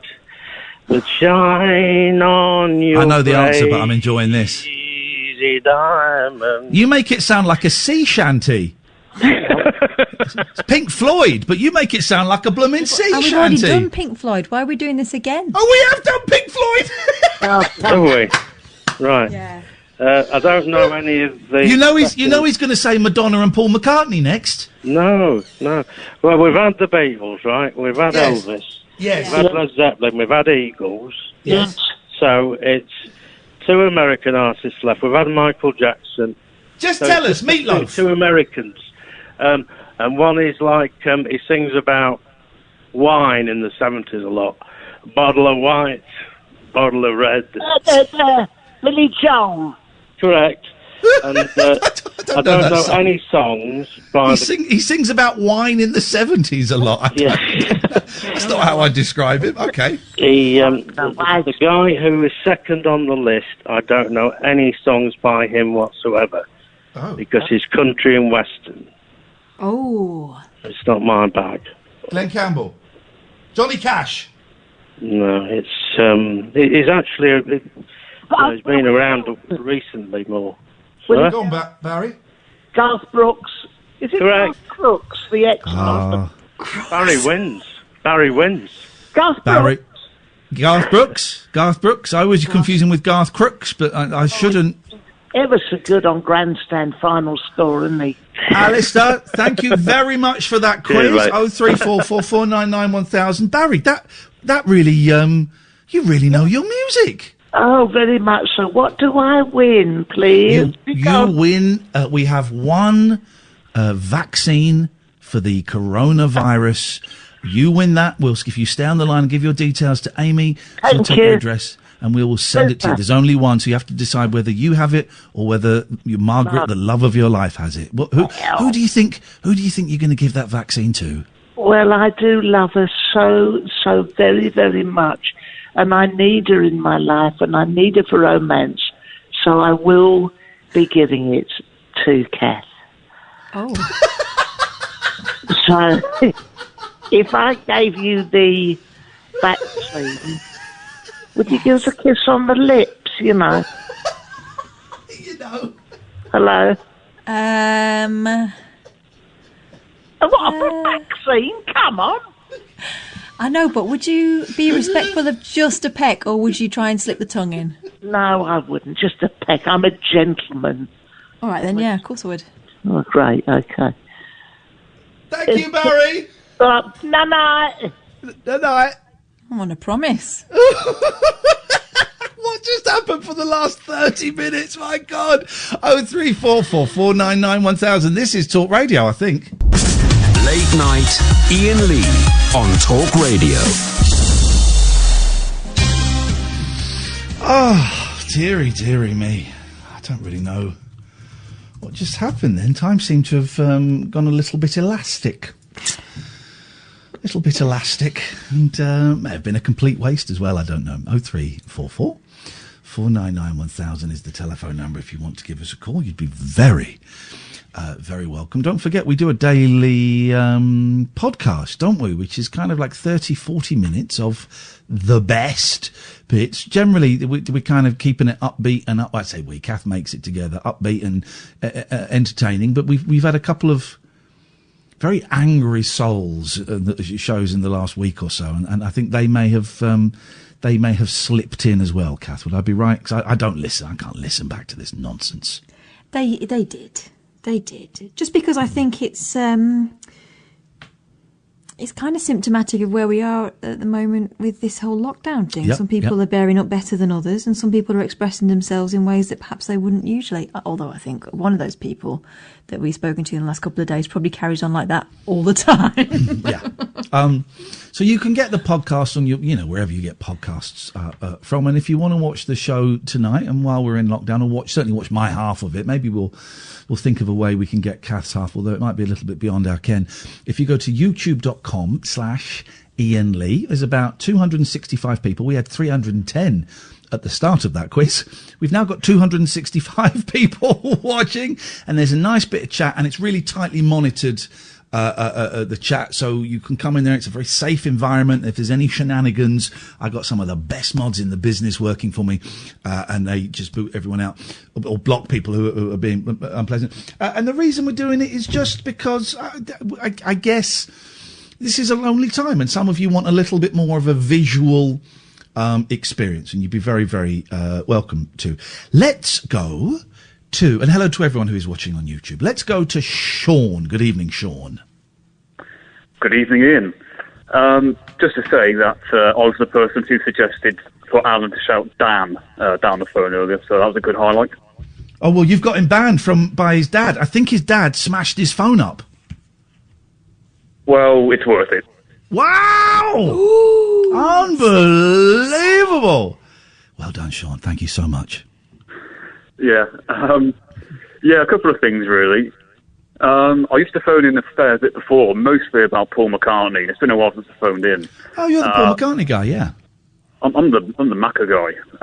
And I came to see you, I think, May 2018 at one of your Rabbit Hole shows. It was at the 3 Minute Theatre. And it was the time where you bought everybody McDonald's. Oh, yeah, that was those were the days. Those were the days, yeah. It was fun, that show. Halcyon days. So I noticed through some McCartney Facebook thing, it's actually coming up to the 40th anniversary of McCartney 2. Please don't ask me to play temporary secretary, please. Well, I know that you've played it at the start of your shows in the past. I don't know if you're actually a fan of the tune or you just fancy playing it at the time. I like it. I like the tune. I think it's a great tune, but boy, oh boy, it would give our critics everything they needed to have a pop. I'm just trying to find it. Hang on a second. It's a great song. Secretary, a secretary. You know that song, don't you, Kath? Mm-hmm. Yeah, I think you made me have it before. Yeah, it's a where is it? Hang on, we're getting the tug of war. There we go. McCartney 2. And this is, he invented whatever this is. I don't even know what this is, but he invented it. It is great. We'll play it at midnight. What a treat that'll be for the listeners.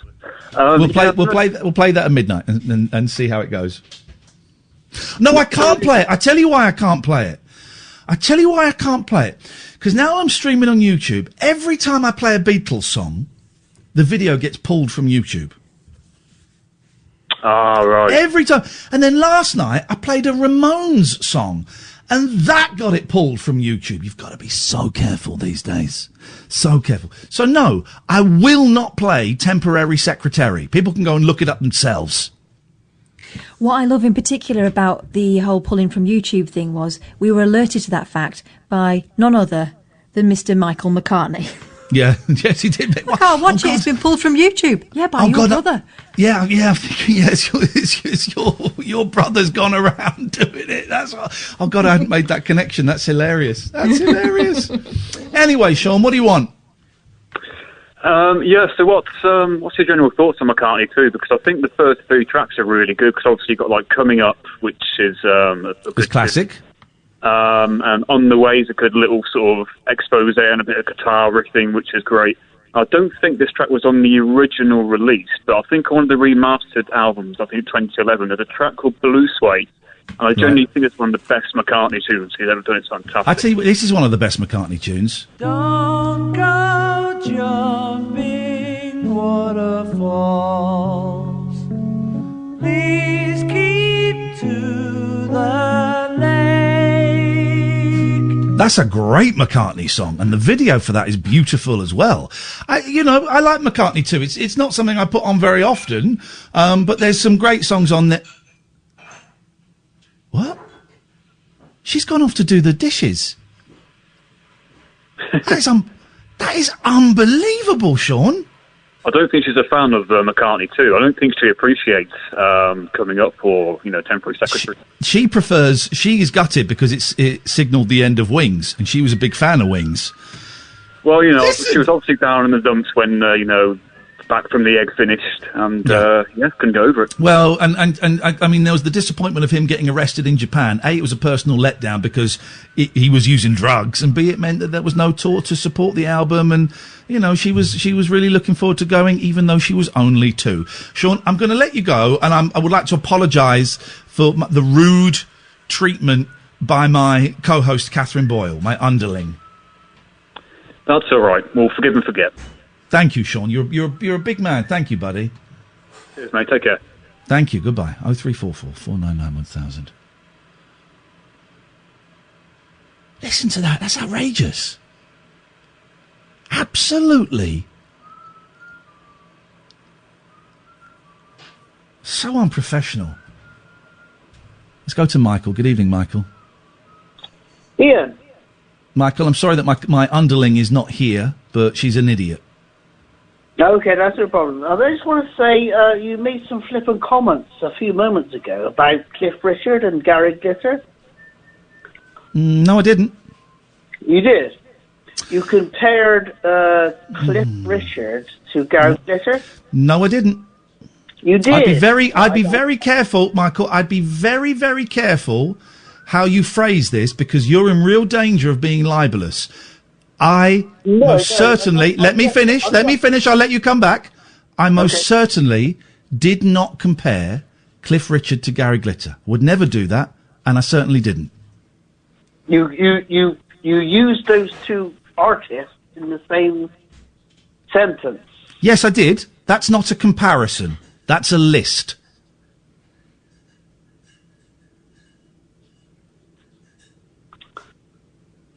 Because it's very careful. We must tread very carefully, because... Yes, you must, Michael, because you're in very close danger of being libelous.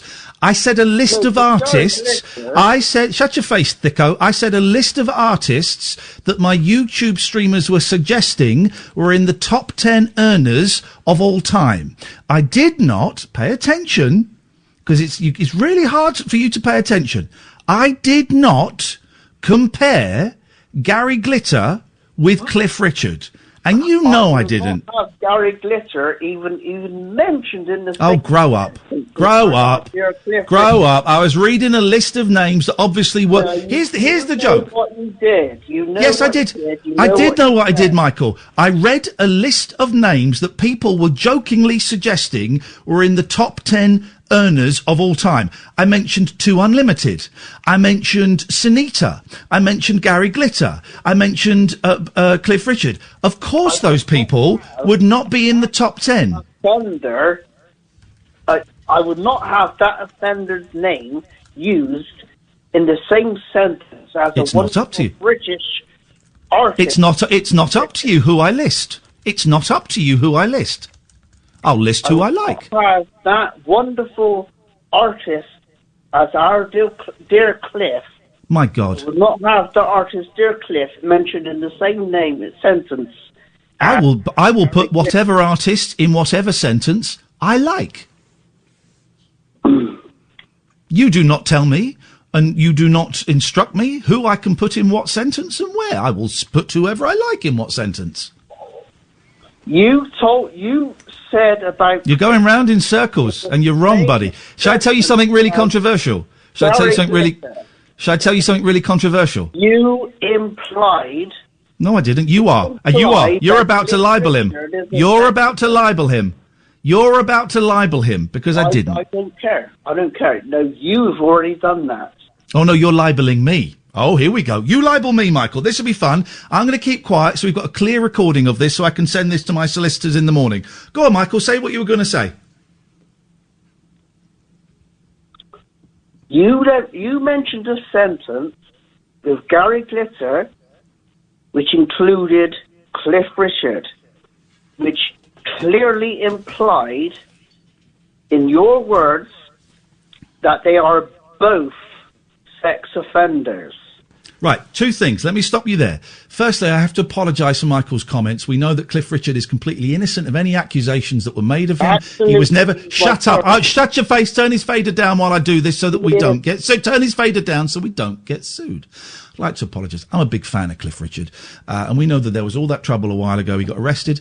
Was never charged, never found guilty, never even charged of anything. We know that Cliff Richard is one of the greatest, most enduring pop sensations of all time. So I would like to apologise to fans of Cliff Richard and to the estate of Cliff Richard for Michael's really horrible thing. I'd also like to apologise to my listeners that some of the callers are thick. Okay, Michael? So the first thing is I've apologised on your behalf. Let's open his fader. The second thing is I'm going to sue you. I'm going to sue you. I think you should apologise. I'm going to sue you. You've libelled me. I'm suing you. You libelled me. Yourself, mate. You libelled me.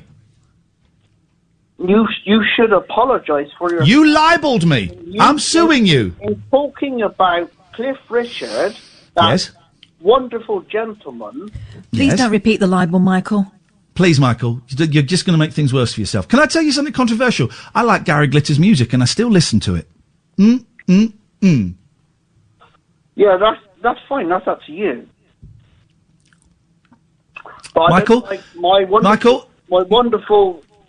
Jesus, this guy is so thick. This guy is so thick. I feel sorry for Cliff Richard, the fans that he has. A lot of them are excellent, right? I'm not one of those people that knocks Cliff Richard because I think he's brilliant. And most of his fans are great. But like all artists that have been around for a long, long time, they attract absolute bellends like Michael, who are too thick to know what they're even saying. All right, Michael, have you finished? No, because you had just knocked Cliff Richard, my wonderful friend. Your friend? Okay. Gosh. Michael, if you do your spiel, then when you finish, put the phone down, mate, because I'm bored of speaking to absolute idiots. So do your bit, and then when you've done, if you just put the phone down, that would be great. Thank you, Michael. Well, obviously you do not respect Cliff Richard because you had used him in the same sentence as a sex offender. This is the problem that we're having here. You cannot you don't understand that. You used Cliff Richard in the same... Please stop saying sex offender in the same sentence of Cliff Richard. You are in real danger of... Michael, I'm going to let you go, Michael, because you're as thick as mince. As thick as mince. Again, let me just say for the record, we are not at Talk Radio, Catherine and myself are not at Talk Radio in any way suggesting Cliff Richard has done anything. Of course he hasn't. Of course he hasn't. And I can't even begin to imagine. I mean, that must have been 5 years ago, I think, that he was arrested, because we were still at the BBC. I can only imagine how horrendous that whole experience must have been for him and his family. So, no, I don't for 1 second think that Cliff Richard has done anything remiss. I do think he's one of the most enduring pop stars, and brought rock and roll over here. He certainly released the first ever British rock and roll single and is one of the most enduring pop stars ever and should be treasured and should be applauded. Yes, okay, all right, I'll be honest. I think some of his clothes, they're not to my taste. But what does that matter? I don't like his calendars, but what does that matter? all joking aside, love Cliff Richard, and you guys know that there was no intimation there. It's just thickos like Michael that do. Can you do the same now for Sunita? Because I hear that you mentioned her in the same sentence. I mentioned her, and I mentioned 2 Unlimited. You had to mention 2 Unlimited. 0344 499 1000. This is Talk Radio. Late night, Iain Lee on Talk Radio. Unbelievable. And you know what? It's made me forget just how furious I was with you for storming off just because we were talking about late period Wings, early period Paul McCartney solo. I didn't storm off. I slunk off to the kitchen. I thought you wouldn't notice. And I come back to Cliff Mageddon. Did you slunk off or did you slinked off? I slunk off. I slank off. I slank Oh, God, no. off. How do you... Now, here's the thing. Learned or learned? Slank. I think both are correct. Oh, really? Because I've written them both down and neither of them look right. Learned? Because you would say my learned friend. You wouldn't say my learnt friend. No, but that's kind of archaic, isn't it? What is archaic? Like blessed. But it means the same thing. No, but learned friend is not archaic. You could still use that now. No, of course it's not. Yeah, no, but it is archaic in tone. It's... Go on, carry on, because you thought I was going to interrupt there and save you, and I'm not. I see where this goes. No, it's archaic in tone, like blessed or a kindred spirit. But actually, there are modern words for that we choose not to use in certain scenarios. No, but learned is fine. I would say this is my learned friend. I would still use that in modern parlance. Gosh, parlance as well. Okay. Yeah, like Jack Palance, the actor. Yeah.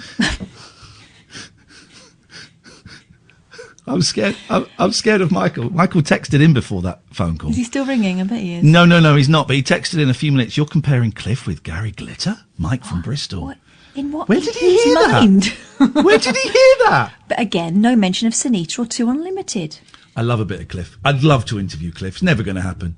Never going to happen. And I don't blame him. I do not blame him for battening down the hatches now. Oh God, no. But I would. But I mean, it would never have been on the cards really. And I would love to. I'd love to get in there and just go right. You're singing in the country, and just delve in because some of those songs are great, man. Some of those songs are great. Some of them are stinkers. You can't have a 60 coming up to 70. Jesus, coming up to a 70-year career. I bet we're 65 years without doing a handful of stinkers. But then he did Wired for Sound. Yeah. Carrie was mine. Carrie doesn't live here anymore. Sorry, but you moved to the second floor. And I want to find out whether it was true that he was my grandma Florence's boyfriend. Because she used to tell us, she used to go off to London sporadically and used to tell us she was going to see her boyfriend Cliff Richard. Turns out she had a mother that lived in London that we didn't really know about, that she used to go and visit. But yeah, Cliff Richard for a long time. I was wondering when I could call him Grandad. Let's go to Jodie. Good evening, Jodie. Oh, right. I'm not listening to the radio, right? So I'm just talking to you. Okay. I'm not sure where this is coming from because I only just turned the radio on again. I like Cliff Richard. I am not happy about all the things that happened to him. But I would also like to make this go a little bit deeper. I watched a program on the telly about Mary Millington. Yes. She committed suicide because she was an actress and she made a lot of soft porn films and had a sex shop, I think, and was exploited mercilessly. Yes. Yes, and now we don't have a sex industry in this country really, and Soho's all closed down and all that. We don't even have a history of all of the films what were made and all the things what happened. Yes. And also this all happened at the same time when Benny Hill was turned against, right? And Benny Hill was turned against just when he had actually achieved one of the most biggest contracts of anybody in the whole of the world, around all of the world, in America. And I'm not actually sure he didn't actually just let himself go to rack and ruin because he was let down by his own country. And this is all coming to me because I'm thinking that this is the apocalypse now. And wow, my God! Whoa! Stop the clock. Pause. That escalated incredibly quickly. I mean, I was going to question the link between Cliff Richard and Mary Millington, but boy, that's like yesterday's news. What has Mary Millington and Benny Hill got to do with the apocalypse? Well, because in some ways you could think that in the 1960s, we were becoming more and more into love and acceptance of all of the things, nakedness, everything. Yes.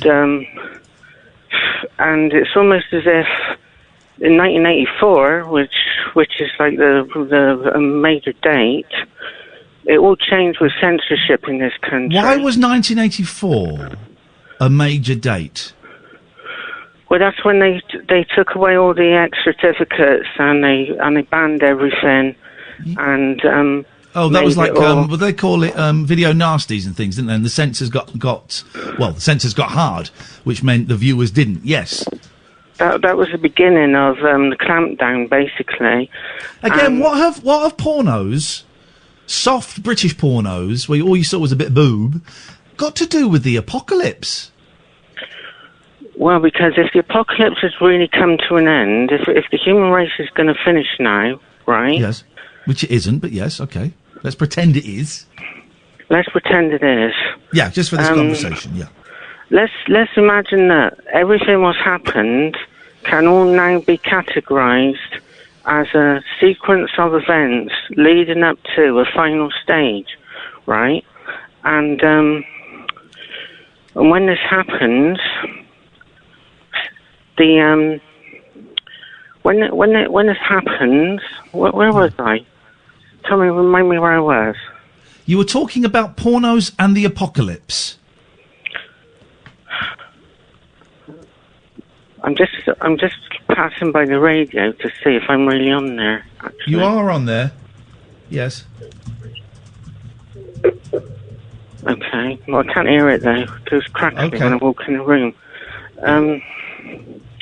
It's not just that. It's a little bit more complicated. You asked me a question, another question. Can I ask you a question? Ask me any question. I'll tell you. I'm going to ask you a question. All right. How are you feeling in yourself? I'm feeling like. Tell me this, right? Yeah. It's a really strange feeling, right? Yeah.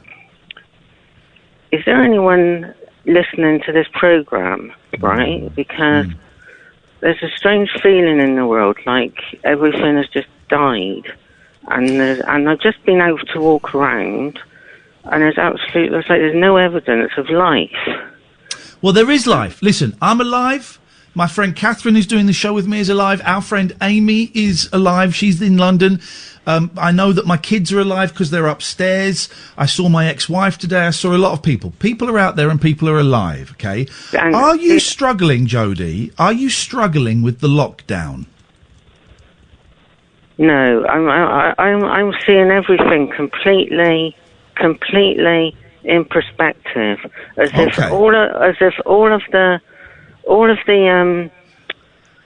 the science fiction films, all of the things that have ever been written, they were just pretend, but now they're all coming true. I get it. It's a big thing. When was the last time you physically, face to face, spoke to somebody? On Saturday night. No, Friday night. And who was that, if you don't mind me asking, if it's not too personal? It was a girl I met, right? Yeah. And we were in the observatory in Clifton. We both observed social distancing. I was chatting to her for about 3 hours, and I suddenly thought that there's a strange thing that people what would have stayed at home or would never have spoken to or nothing, all of a sudden they are like wanting to talk to people. Yeah, there's a lot of loneliness out there. And there's a lot of people looking for answers. can I tell you something? This is not the end of the human race. This is not, it's not the end. No, this is the beginning. The beginning of the end. No, not the beginning of the end. Oh, it's the beginning of the human race. No. It's the beginning of the new age. It could be. It must be. You know what? Let us not forget all the things what they're saying about the world, right? About this country, about how horrible Boris Johnson is, everything. Let's not forget that. Yeah. Yes. There was waiting lists for the NHS, which was like getting out of hand. There's 3 weeks waiting list to go and see the doctor. There was people with all kinds of diseases what couldn't be cured. We weren't in Xanadu or nothing already. No. You're right. It was. There were imperfections. Listen, we need to go. It's not. Oh, okay. Right. Well, we're going up to the news. What I want to say is, how are you doing for food? Have you got enough food in your fridge? I stocked up. I stocked up 6 weeks ago, and I haven't gone into my reserves yet. Okay, so you got plenty of food. Okay. Yeah. Are you worried about coronavirus, about you getting it? I might have had it already, but okay. Because I'm not afraid. I'm not afraid to die anyway. All right, beautiful. Well, that's a great position for any human being to be in. Jodie, all I can tell you is, this might be the beginning of humanity. I don't know. I can't say that you're wrong on that, but I would say rest, speak to people whenever you can, and stay safe. And I've really enjoyed our call, and I look forward to speaking to you another night. Well, I might ring you another time then. In that case. You do any time you want, Jodie. I'd really look forward to it. Okay then. I'll see you you take later. care of yourself. Thanks a lot. Bye-bye. See ya. Let's talk about that afterwards. This is Talk Radio. Late night, Iain Lee on Talk Radio. Now all you boys come with me. Where? Down to the jamboree. Got turnip green, candied yam, good old baked Virginia ham. The main attraction will send you that good old southern barbecue. We'll be singing high and low. We'll be rocking to and fro with a hidey-ho while we're ripping at the barbecue. We'll be mellow as a cello as we say, hi there fellow. Come on then, let's get mellow while we're ripping at the barbecue. Now tra-la-la has got it, it'll make the people talk. But play some solid swing jazz and knock the cat right out. We'll be sharp as a tack, and brother, that's a fact. We'll be solid from way back while we're ripping at the barbecue. Ra-da-da, ra-da-da, ra-da-da-da, ra-da-da, ra-da-da, ra-da-da-da, ra-da-da, ra-da-da, ra-da-da-da, ripping at the barbecue.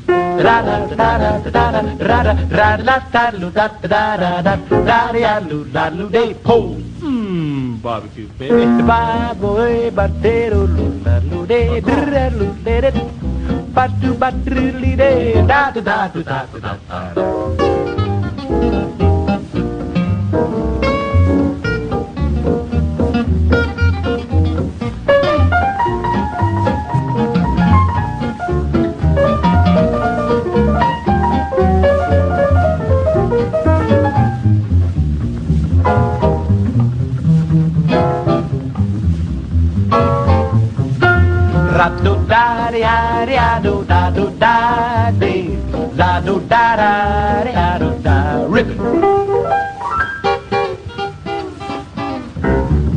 At the barbecue.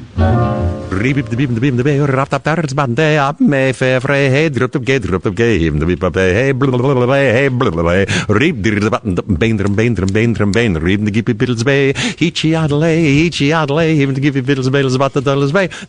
03444991000. Found that last call really. The word I'm going to use is tragic. I think tragic.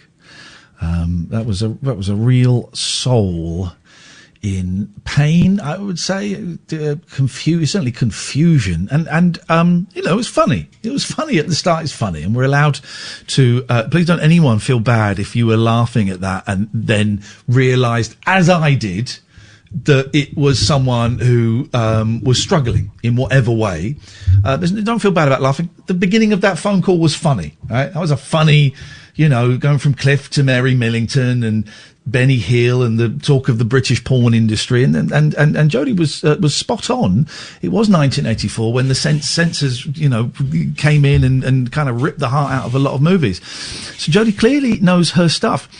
So don't feel bad if you laughed at the beginning of that. It was funny. It was funny, and I may think about it later on and chuckle to myself. But Catherine, that was a real lost soul, wasn't it? I found that really sad. I think it became apparent pretty early on, although, like you say, we've become used to kind of judging things straight away, and as soon as someone comes on and says I'm not really listening, but I was bracing myself for another Midnight Walker. I was bracing myself for someone to be furious about something we hadn't said. For those who don't know, Midnight Walker is what we're now calling callers. We had a caller like Lisa a few days ago who had heard half of a phone call, which in turn was about another phone call she hadn't heard. She was furious and very angry and very bitter towards me and was going to complain about me. She claimed she'd been out walking at midnight, which was clearly a lie. But that's what we refer to. Is that what we're calling now the angry callers who haven't really been listening? Midnight Walkers. Okay. Yeah, so I assumed it was that. So I kind of did a little kind of ... in my mind and thought, right, here we go. Which way is this going to go? It's going to be awkward at best. But I didn't see what happened coming, I've got to say. No. I didn't see it. But also she referenced a brilliant documentary about Mary Millington. I think it's still on iPlayer. I've certainly seen it on catch-up somewhere pretty recently. It's incredible. What a character. So don't feel bad if you laughed at home at the beginning. Don't feel bad. Because it was funny. It was really, really funny. So please don't feel bad. That doesn't make you a bad or a wicked person. It's just, and with that call and with the Cliff Richard call and with the call we had from the guy last night and the Midnight Walker, there's a lot of tension, perhaps. There's a tension, fear, tension. And people are struggling to express themselves. And it's some people it's coming out in a very sensible, logical way that's easy to follow. And for some people who perhaps find it harder to express themselves, it comes out like Jodie's call. And may seem nonsensical and meaningless from the outside, but actually probably, deep inside has a lot of relevance. Yeah, and she knows exactly what she means. Yeah. We've got 281 people watching us on YouTube. At what point do I tell them they all have to pay £10 each? Lock the doors. That would be good. Stephen Page, by the way, who's been a guest on the show a lot, is one of my favourite singers and songwriters. Of course, it was in the Bare Naked Ladies. He's done a Zoom concert. He did one last Saturday, 9 p.m. our time. And I booked a ticket because I dropped the kids off. I wasn't sure if I'd be home in time. So I booked a ticket about 7:30 on the Saturday and tweeted, I've booked a ticket. And then 5 minutes later, someone went, it's sold out. I'd bought the penultimate ticket, literally the second from last ticket, Steve told me. And he'd sold 1,000 tickets, right, at $8 a pop. So that's $8,000, right? Let's say he pays 15% to the company that organised it. After tax, he's still making $5,000, right? But what was amazing is, it was only $8 a pop. And that works out as about £6.67. And you've booked one for this Saturday. He's doing it again this Saturday. And it sold out. This Saturday sold out in 24 hours. So he's booked one in for the Saturday after, right? Find him on Twitter or Facebook or just Google Stephen Page and the links come up. And it was great. He was really nervous. Fluffed up loads of the words and the chords and was really nervous and kept saying, I don't, this is weird. I can see you on Zoom and I don't really know. And he was obviously, it was quite a powerful emotional thing for him because he quite possibly thought he was never going to play in front of an audience, certainly for 12 months. And he said, look, when we put this on sale, I thought if we sell 300 of these tickets, I'll be thrilled. And he sold out 1,000 in a week. And it was £6.50 for an hour and 40 minutes. And I'm sat there with the cats sat on my lap, cream soda, got my feet up, had the speakers blaring out loud. having the time of my life. And he played the Bare Naked Ladies hits, and he played some really obscure stuff. I've requested a song for the next one. If he plays it, that'll be wonderful. If he doesn't, it'll be wonderful. And a couple of people recognised me because they could see me, and there was a nice little chat going until the chat got hacked. It was brilliant. And it really felt like Catherine, and I wonder if you'll feel the same thing next week. He's doing it slightly later. He's doing it at, I think, 10 o'clock UK time, this one.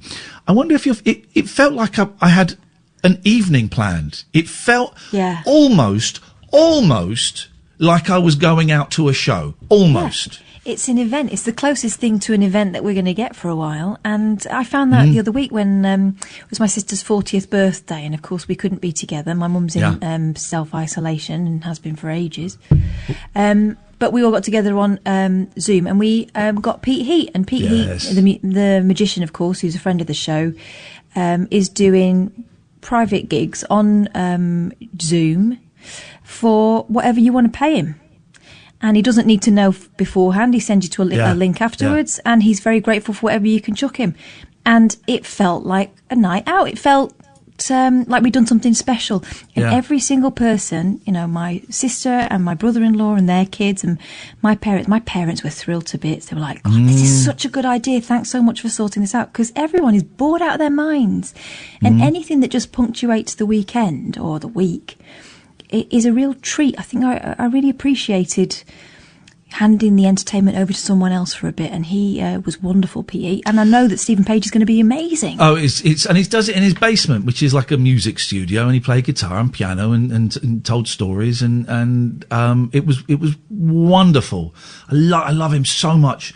And I put on a Stephen Page T-shirt. You know, it was like I was going to a gig. Me and Kath are considering doing a rabbit hole, but I don't think, and selling tickets for like £6, but I don't think I have the technological capabilities to do it while Kath is in her house. No. I think Kath needs to be here to do it, and then we would kind of put on a slightly lower rent version. Some of you may have seen the election special that we did from my house. We would do something like that with us dressed up and doing a bit of a show and taking your phone calls, and it'd be like £6, £6.50, something like that. So we're looking at doing that on Zoom. Hopefully we get porn spammed. If not, I'll porn spam you, Kath. No, that sounds horrible. But although spam, I like spam. I don't know if anyone technical knows. I would be right in thinking Kath would need to be here to do it, wouldn't she, on Zoom? I think so. So we might do something like that. Anyway, 0344 499 1000. Steve has been waiting for absolutely ages, half an hour. Steve, my humblest apologies. What can we do for you tonight? Hello, Ian. Nice to meet you. I like your show. Thank you, mate. Sorry to keep you waiting so long. What have you got for us? No worries. I've got a tune for you if you'd like it. Yes, I'd love it, mate. Okay. You ready? Yes, sir. You can sing along if you like. Got myself a crying, talking, sleeping, walking. Come on. No, I was going to do the young ones version. Also, if I sing, it cuts your phone out. Oh, does it? Oh, right. Yeah. Okay. All right. I'll just push on through then. Just go for it, buddy. Go for it. Got myself a crying, talking, sleeping, walking, living down. Living down! Do my best not to please you, just 'cause she's a living doll. Got a rolling iron, that is why she satisfies my soul. Got the one and only crying, walking, something living doll. Take a look at her hair, it's real. You don't believe what I say, just feel. Gonna lock her up in a trunk, so nobody can steal her away from me. Get down! Come on! come on. Oh, right, goodbye, Steve. Thank you. 0344 499 1000 is the telephone number. For those who weren't listening earlier on, I'm going to clarify. Steve, don't get me in trouble. Come on, man. Someone complained because they thought I had basically, I mentioned Gary Glitter, a whole host of musical artists, and also Cliff Richard in a list, and someone took great offence to that. And just to clarify, we are big fans of Cliff Richard on this show, and we are so grateful that he was never charged with anything, and can only begin to imagine how horrific that whole experience must have been for him. So Cliff, if you're listening, come on the show, man. Come on the show, and you're going to get an interview like you'd never get before, trust me. 0344 499 1000. This is Talk Radio. Late night, Iain Lee on Talk Radio. 0344 499 1000. Let's go to Simon. Good evening, Simon. Hi, you alright? Yeah, what you got? Oh, no, sorry, I'm not allowed to ask that, am I? I just wanted to sort of run something past you and see what your thoughts are on it, right? So, I'm not saying that I'm finding the lockdown easy or enjoyable or fun, but I'm indifferent to it. It's not really bothering me. No. And look, I know that tomorrow will probably be a carbon copy of today, same as it was this day 3 weeks ago. Yet, it doesn't bother me. And I'm wondering if that could be something to do with my antidepressant medication stopping me. What I'm saying is that helping me in the respect that it's stopping me from being bothered by it, or is there something wrong with me? I don't know. But the other thing is I'm getting really angry with people that aren't doing what they're told, and people that are going out and stuff. So I don't know. I just find it all a bit weird. I'm enjoying lockdown. I enjoy it. And there's no... Whatever anybody is feeling about lockdown is their own personal reaction. And this is such a unique moment in world history that whatever you are feeling right now about this situation, it's perfectly valid, it's perfectly acceptable, and it's fine to feel that. Is it because of your antidepressants? I don't know. Might be because of the reason you're on your antidepressants. I don't have a clue. I can't answer that. But I'd go with it. Generally, I'm enjoying it. At the start, I wasn't. Now I'm enjoying it. And I'm also angry with people that are disobeying lockdown. I'm angry that it looks like lockdown is going to be lifted. I'm angry like idiots, like that dick that runs those awful pubs, Worthing. What are those pubs? Wheatsheaf. What are they called? Weatherspoons. The Weatherspoons. My God, he's talking about opening them sometime around June. Oh my God, that makes me feel sick, and that just says to me that money is more important than my mum. That is the truth of this society. That's right. I'm with you 100% with that. And the thing is, all the people that are shouting for it to be ended. I mean, I thought Brexit was bad. This just puts a whole underline under certain people, because you know as well as I do that if things, well, even now with the amount of people that are going out, it's going to start spiking again, and it's going to. But why? But the government need to step up, and start throwing their weight around. But until they do. They won't. The government are going to soften lockdown. We're going to get these bubbles, which are insane.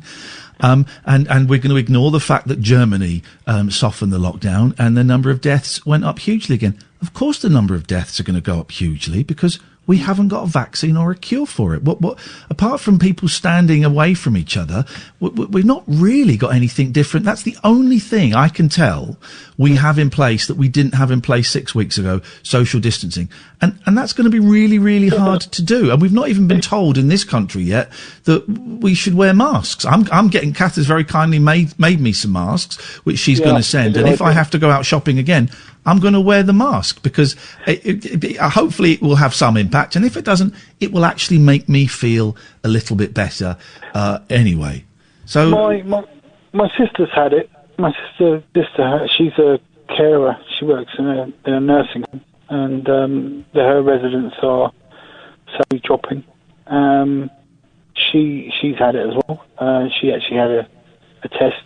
And she had to drive all the way to Chessington to get a test. It came back positive a couple of days later. So, you know, it is out there, and it's like...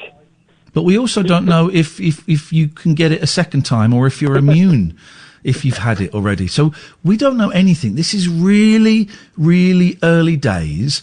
And I know that we need people to go out and work for the economy. I know that we need the economy for the government. I know we need the government for the NHS and I know all of that.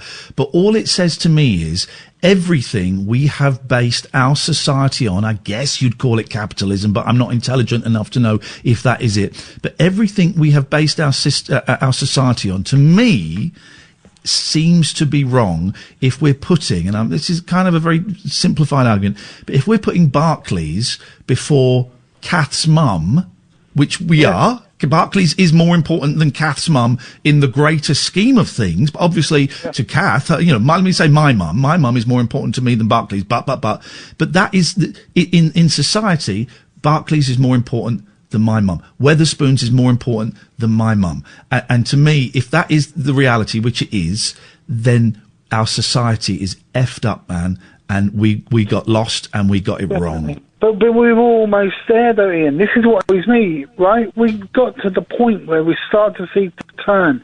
We were almost there, and it just looks like it's just going to all be for nothing.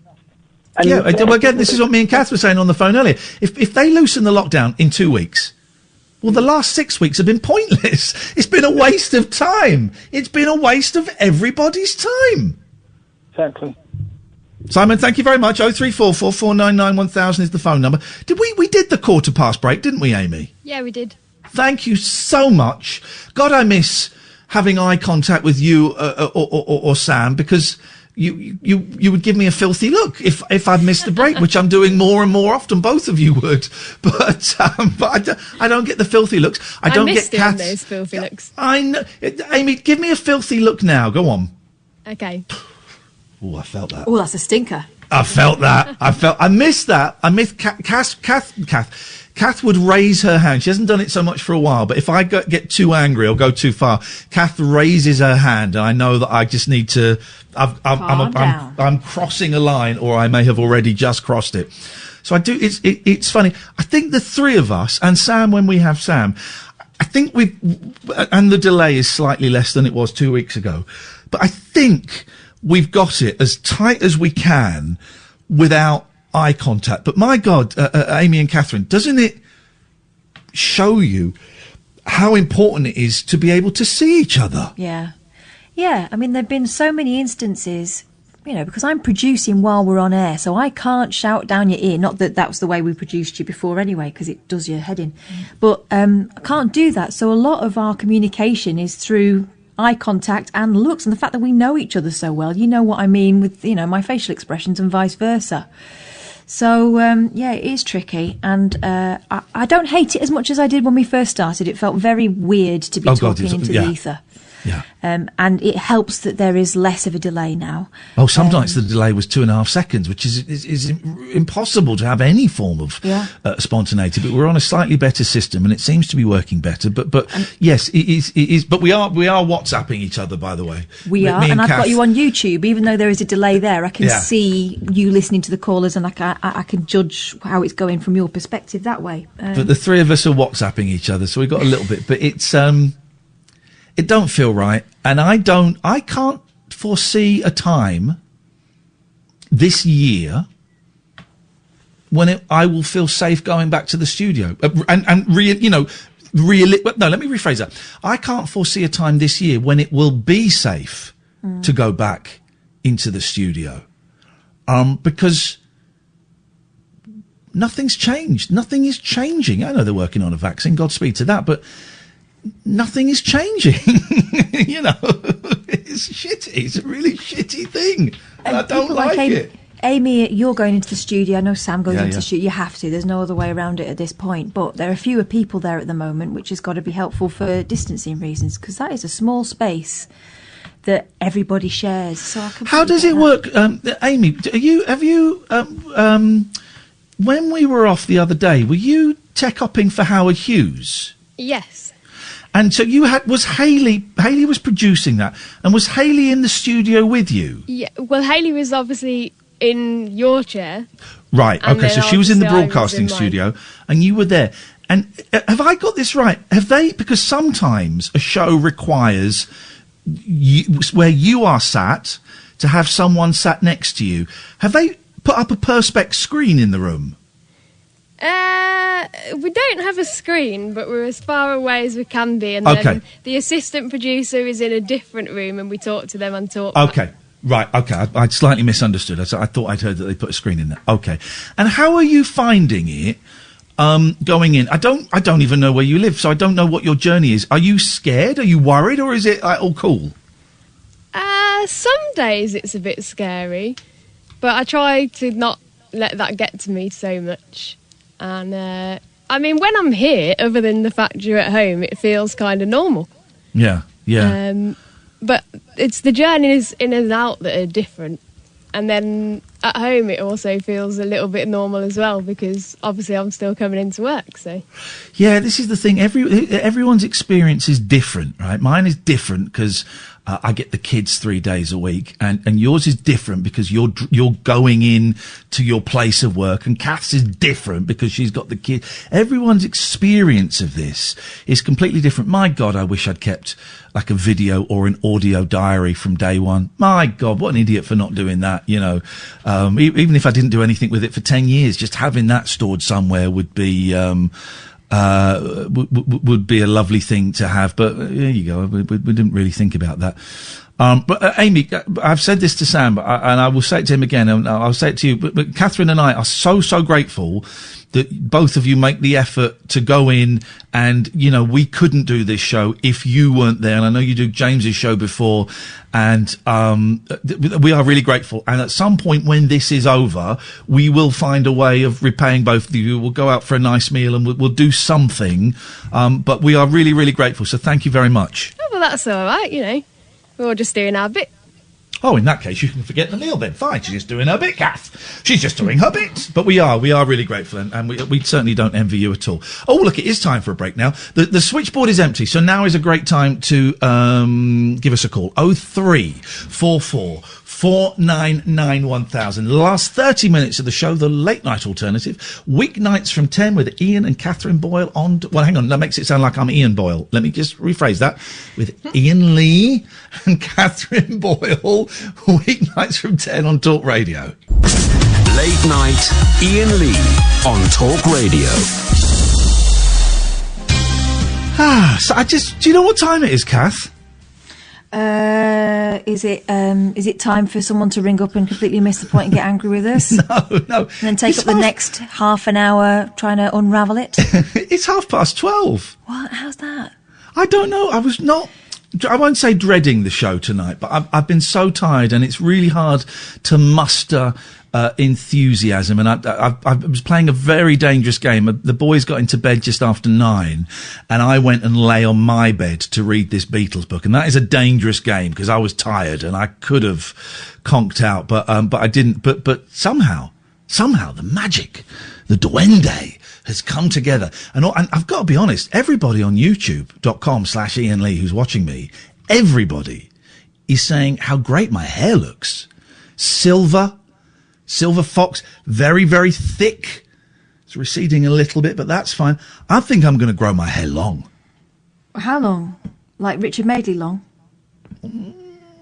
I've always fancied... So I don't want to say a mullet, but I've always fancied a little bit of length at my back. Oh, what have I said? Oh, excuse me. I don't mean it like that. I mean my hair. Just a little bit of length at the back. Okay, well, now is the time to experiment. You can, you know, it's... I think a lot of people are experimenting without realising at the moment because there's no hair dresser. Gets a bit boofy, my hair. Let's go to Sharon. Good evening, Sharon. Hi, that was your first go-to mullet. I secretly suspect that you want one. No. I just want to have a little, like a little inch at the back. Just a little bit, but it's like long. I don't know, Sharon. Maybe I want a mullet. What are you doing with the sides if the back's going long? Oh, I shave those. Business at the front, party in the back. I want to get cornrows at the top, and God. Going to look beautiful. You're going to love And it. do you normally dye your hair? Sorry, what? Do you normally dye your hair? Because you mentioned silver fox. No, I was going to dye it the other day because I'm bored. I was going to dye it like a sort of cherry wood brown, but I haven't because I will do at some point because it's fun. But no, I haven't dyed my hair. I like going grey. I like it. I look good grey. I'm thinking of going grey, but I'm dark, and apparently it takes a long time to go. Are you grey downstairs? No, I'm not. Just a few. Yeah. Just a few. Just let it. My cousin's let her hair go grey. She's a couple of years older than me, but her hair is completely grey. It's like Kath, a really good even colour, and it looks great. Kath, can I ask a question? Yeah. Is she grey downstairs? My cousin. Yeah. It's been a while since I've seen downstairs. Like, could you text paddling her? Pool times. No. Could I text her? No. Okay. Sharon, what did you call him for?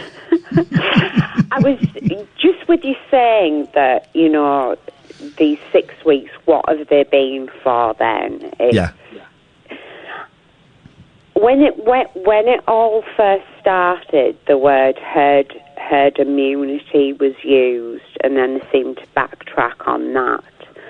So it seems to me that these 6 weeks were solely just not to overwhelm the NHS to the point where they would completely break. And now that we're seeing fewer people going in, it's like, right, well, back to normal, you're on your own. Yeah, but then if we go back to normal, then the numbers will just go up, won't they? It would have just delayed everything by 6 weeks. Yeah, exactly. I thought you had a brilliant counter-argument of something. I thought you had a brilliant counter-argument of something I was missing. Oh, no, okay. So, yeah, if we just go back to normal, and it won't quite be normal, but we would have just delayed, the overload, the spike, I think they're calling it, by 6 weeks. So the whole 6 weeks would have been pointless. But that's what they called it, delay. Delay. That's exactly the words they use, delay. So I think they just wanted to stop the NHS being overloaded, and then the hoping for herd immunity, because that was what they were using when it first started to come out. Yeah. But we don't even know that that's going to happen, as you mentioned. We don't know. We don't 100% know. No, isn't it? How are you feeling about all this, Sharon? You sound like a very sensible person who's got your head screwed on properly. How are you finding all this? I just don't think we're being told everything, exactly what the plans are, and as I know I've mentioned it 3 times, it'd be the third time I've mentioned it, but I found it quite concerning that herd immunity was one of the first things mentioned by one of the chief medical guys. And what do you think? What do you think do you think they're not telling us where it came from, or what it can do, or what they know? What do you think they're keeping secret from us? I think that their intention from the start has been that they would hope that there would be some kind of herd immunity, right? And I think more people have it than what they say. Oh God, yeah, totally. I think it's in millions. It's not 100,000 people who've got it. It'll be millions of people have it, I think. Hey, yeah. Sharon, listen, I'm going to move on because I've got a load of calls. Thank you. 0344 499 1000. Let's go to Nigel. Good evening, Nigel. Hi, yeah. What a prolific, profound station. This is the station at the moment. What you have, right? Can you turn your radio off, please, Nigel? Excuse me, sorry. What you have is I was sequentially, I watch films, and not in chronological order. They were sequentially out of sequence. But my mum loved James Bond. Loved him. And then when I was a youngster, I saw her come out the scene and I thought, blimey, you do sound interesting. And then they before that, I'd seen a film, She. And I watched what happened when she went in the fire for the second time. And what you have is that you'll have, like, people, when you're a youngster, right, and you're in the baby's room or in the crib, you'll have a baby that's at the opposite corner laughing and chuckling. Makes everybody else, baby, boy and girl, silent. Silent. And they think, what on earth's going on here? And then it moves to another person. That baby starts crying. So they move it to another, and then the girl starts crying, and they move it here, and then the girl and the baby are talking to each other, and they're chuckling. And they're communicating at 10 days old. Gosh. As babies. Yes. They meet, they meet at an obscure place in time. And Nigel, let me ask you one question. What's this got to do with The Spy Who Loved Me? Well, the thing is, I mean, you know, my iconic James Bond myself personally, and I'm not of that ilk. I'm 100% heterosexual, but there's moments, and there was a moment when I went to the flicks as a youngster, Saturday Club. This guy flicks a cigarette up in the air. It does pirouette, and he catches it in his mouth. He catches it in his mouth, and I thought, whoa, look at that. That is super cool. Yeah. So they got me on smoking.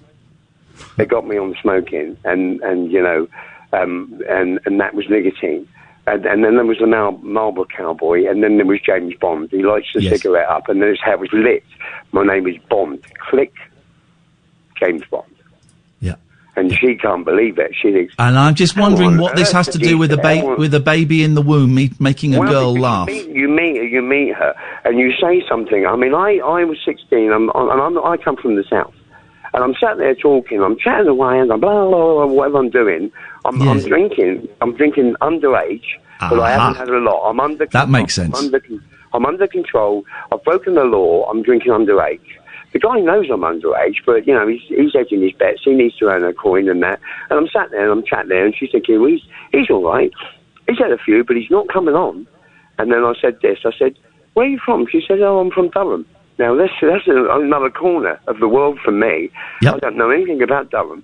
And I just said, oh, and it popped into my mind. I said, what do girls from Durham kiss like? And she leant over and she said, why don't you kiss me and find out? Ooh, smooth move. And Nigel, what do the girls from Durham kiss like? my mate was behind me. I kissed her, and he dragged me off. So we're off. We're going. I said, no, I'm staying. I'm staying. And he kept on doing it to me every time. And I saw her come out of the water, and she was from Western Superman, and her name was Dawn, and she wasn't wearing a yellow dot. She was wearing a yellow. Yeah, go on. Let me ask you, I want to ask you a series of questions, and I want an honest answer to them. Yeah. How much have you had to drink today? 0. Cross my heart, hope to die, protect my soul. Have you taken any medication? Nothing. Nothing. Okay. Nothing at all. Do you all the meds. Have mental health issues? I did have, and it was imposed onto me by the establishment. And the mental health services. What did they impose on you? What did they say you had?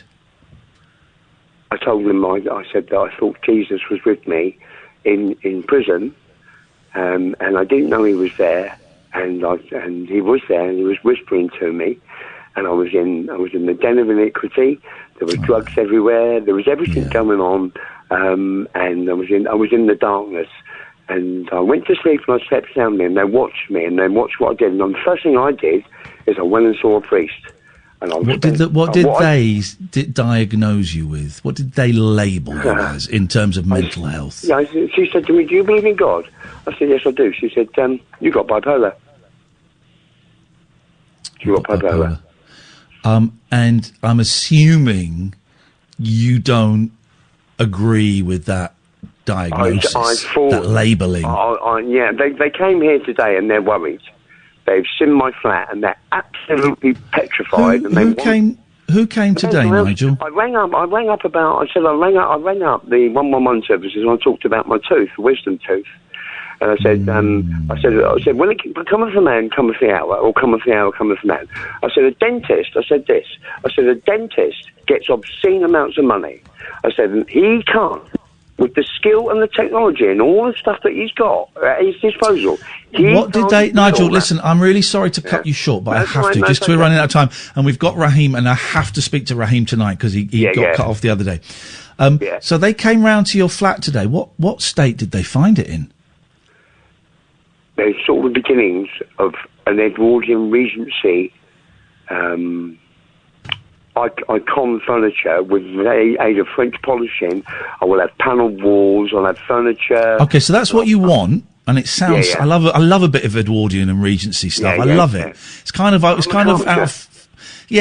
of fashion a bit, but I like it. I love a bit of Edwardian stuff. But it would suit this place where I live would suit a retired banker. Okay, all right.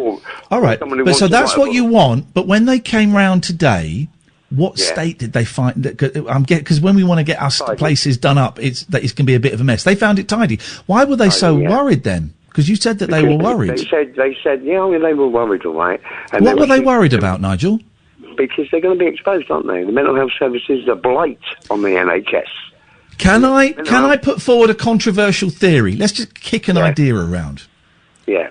What if the mental health team have got your best interests at heart and they are seeing things that you can't see? What if? Just pretend that's a possibility. Yeah, well, my answer to that, and with the greatest respect to the mental health services, is listen to me. I'll speak to a psychoanalyst, and the psychoanalyst can then give you the ratings to put the comma and the exclamation mark where you want them to arrive at the So you think you are perfectly mentally well, right? I was, Can I speak honestly with you? Yes, and I really hope you don't take offence, but I won't preface this by saying, but I'm not going to say don't take offence, because that's a really dumb thing to say. We can't help taking offence. What I'm about to say to you is said with love. And it's completely honest, okay, Nigel? I understand. Listen really carefully, really focus on this. I haven't understood anything you've said tonight, and you've been rambling all over the place. Yes, now, I understand. Does that make you bipolar? I don't know. I'm not a psychiatrist. I can't diagnose you. But what it does say to me as a human being who cares, what it does say to me is you don't sound well mentally. I can't diagnose you. I can't tell you what's going on, but you don't sound, in inverted commas, you don't sound right. No. Yeah, I understand. Does that make sense? Yeah. Yes, it does make sense. It makes sound sense, yeah. Good. I do believe in God, and I do believe... There's no problem with that? No problem in believing in God?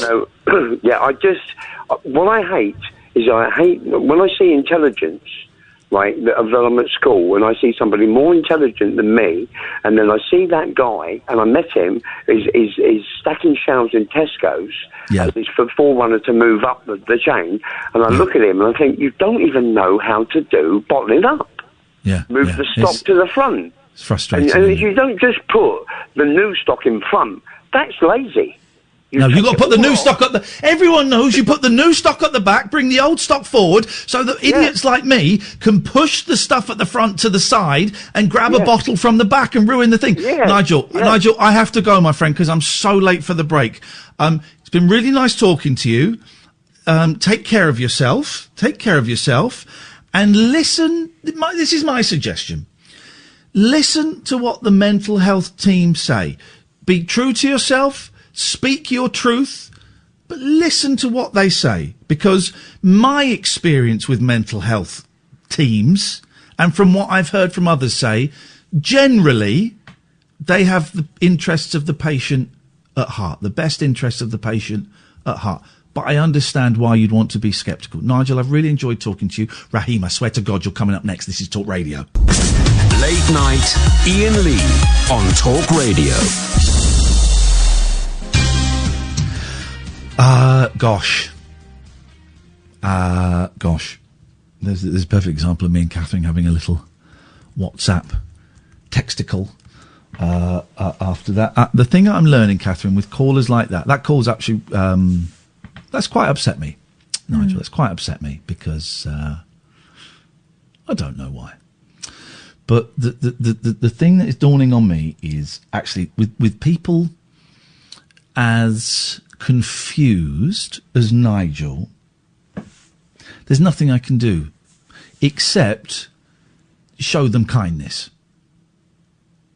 Because I don't know what his condition is. I don't know any of the science of it. There's obviously something going on there that he perhaps does not recognise. But what can you do? I can point it out to him, and he chooses to ignore that, and that's fine, you know. But all I can do is show people his kindness, I guess. Yeah, but isn't it strange? No, I think, isn't it reassuring that is the part, 9 times out of 10, that gets through? They might not hear the rest of what you're trying to say to them. I can think of a regular person who we have this situation with all the time, and sometimes we have to be quite firm about it, but Barry from Watford. But sometimes they won't hear the detail of it. When we're trying to give them practical advice, we're trying to get them to do something, it goes in one ear and out the other, but they remember and they understand that you're trying to be kind. Poor lad. That's really upset me, that one, and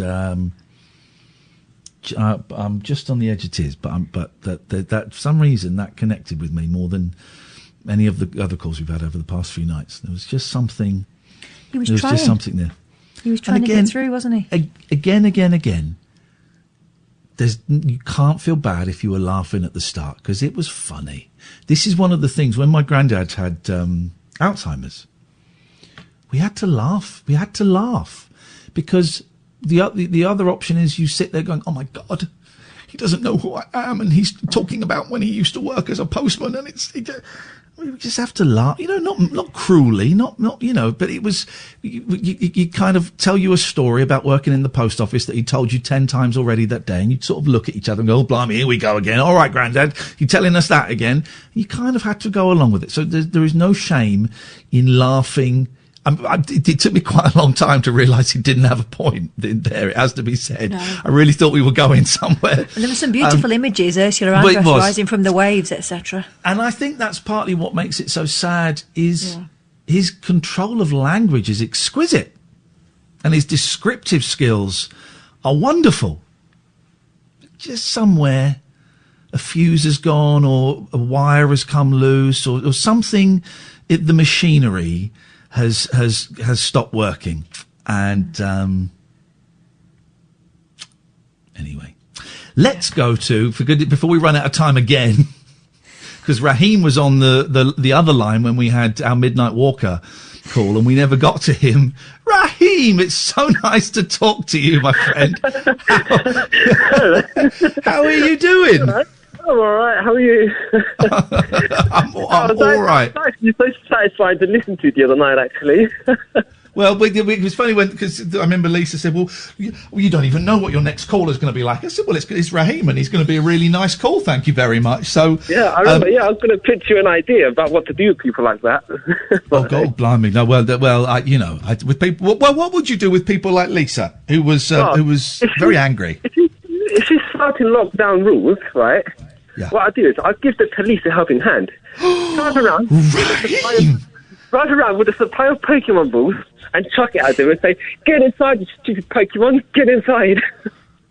You know, that. Flipping that was.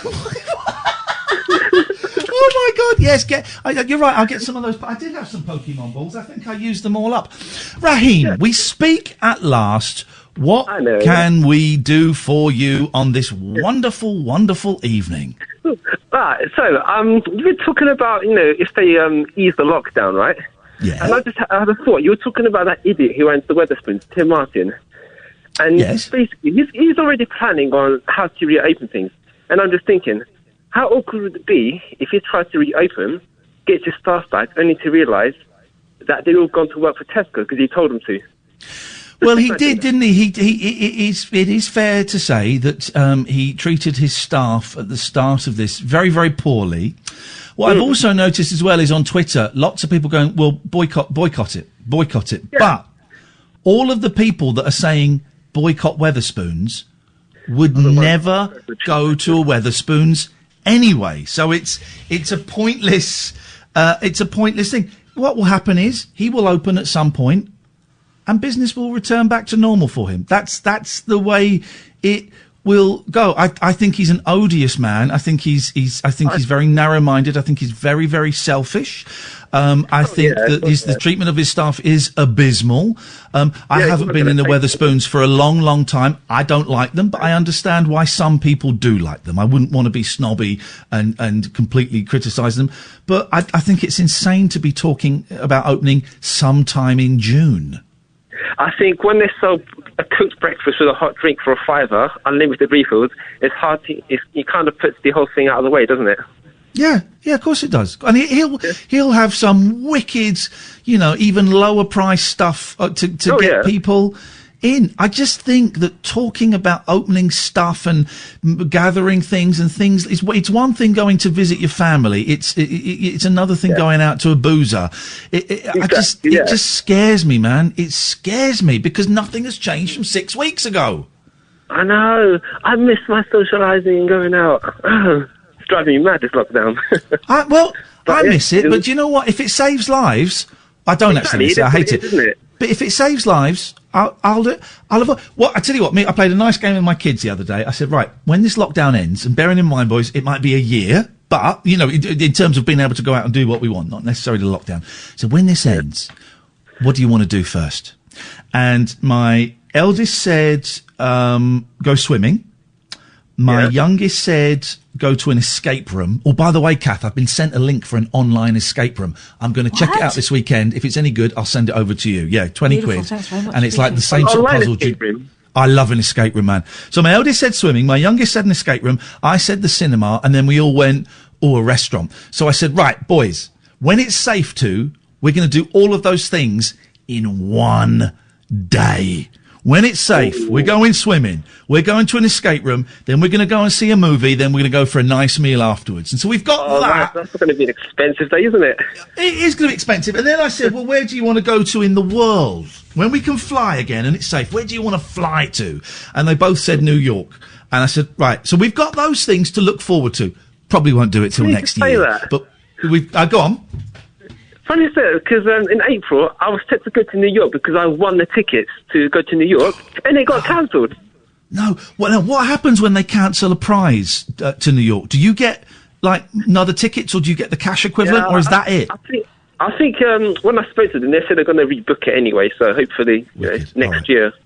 Raheem, listen, nice to talk to you, mate. I'm glad we got to speak. We have to go. Thank you so much.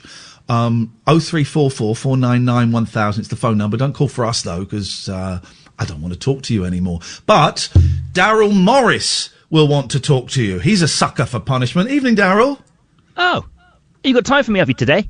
Oh, here he is. Don't push it, buddy. Don't you hang on a minute. We had time for you the other day, but you weren't there. So screw you. Screw you. Hit and miss Morris, as they're calling you around the offices. How are you doing, mate? You're right. Yeah, I'm okay. How are you guys? Yeah, good. I've got my boys, so I'm homeschooling tomorrow, which is what are you teaching them? What's the vibe there? I've got French tomorrow. Will be French, maths, and I think geography tomorrow. I'm teaching French. Can you speak French? Non, un petit peu. So how does that work then? How does that work? Je ne comprends pas. It doesn't. It doesn't. We end up playing Fortnite. Daryl, listen, nice to talk to you. We'll have longer tomorrow. We'll have longer tomorrow. It's Don't Thursday believe tomorrow. You. Don't believe good. you. It's a lie. We'll be back tonight at 10. This is Talk Radio. Talk Radio.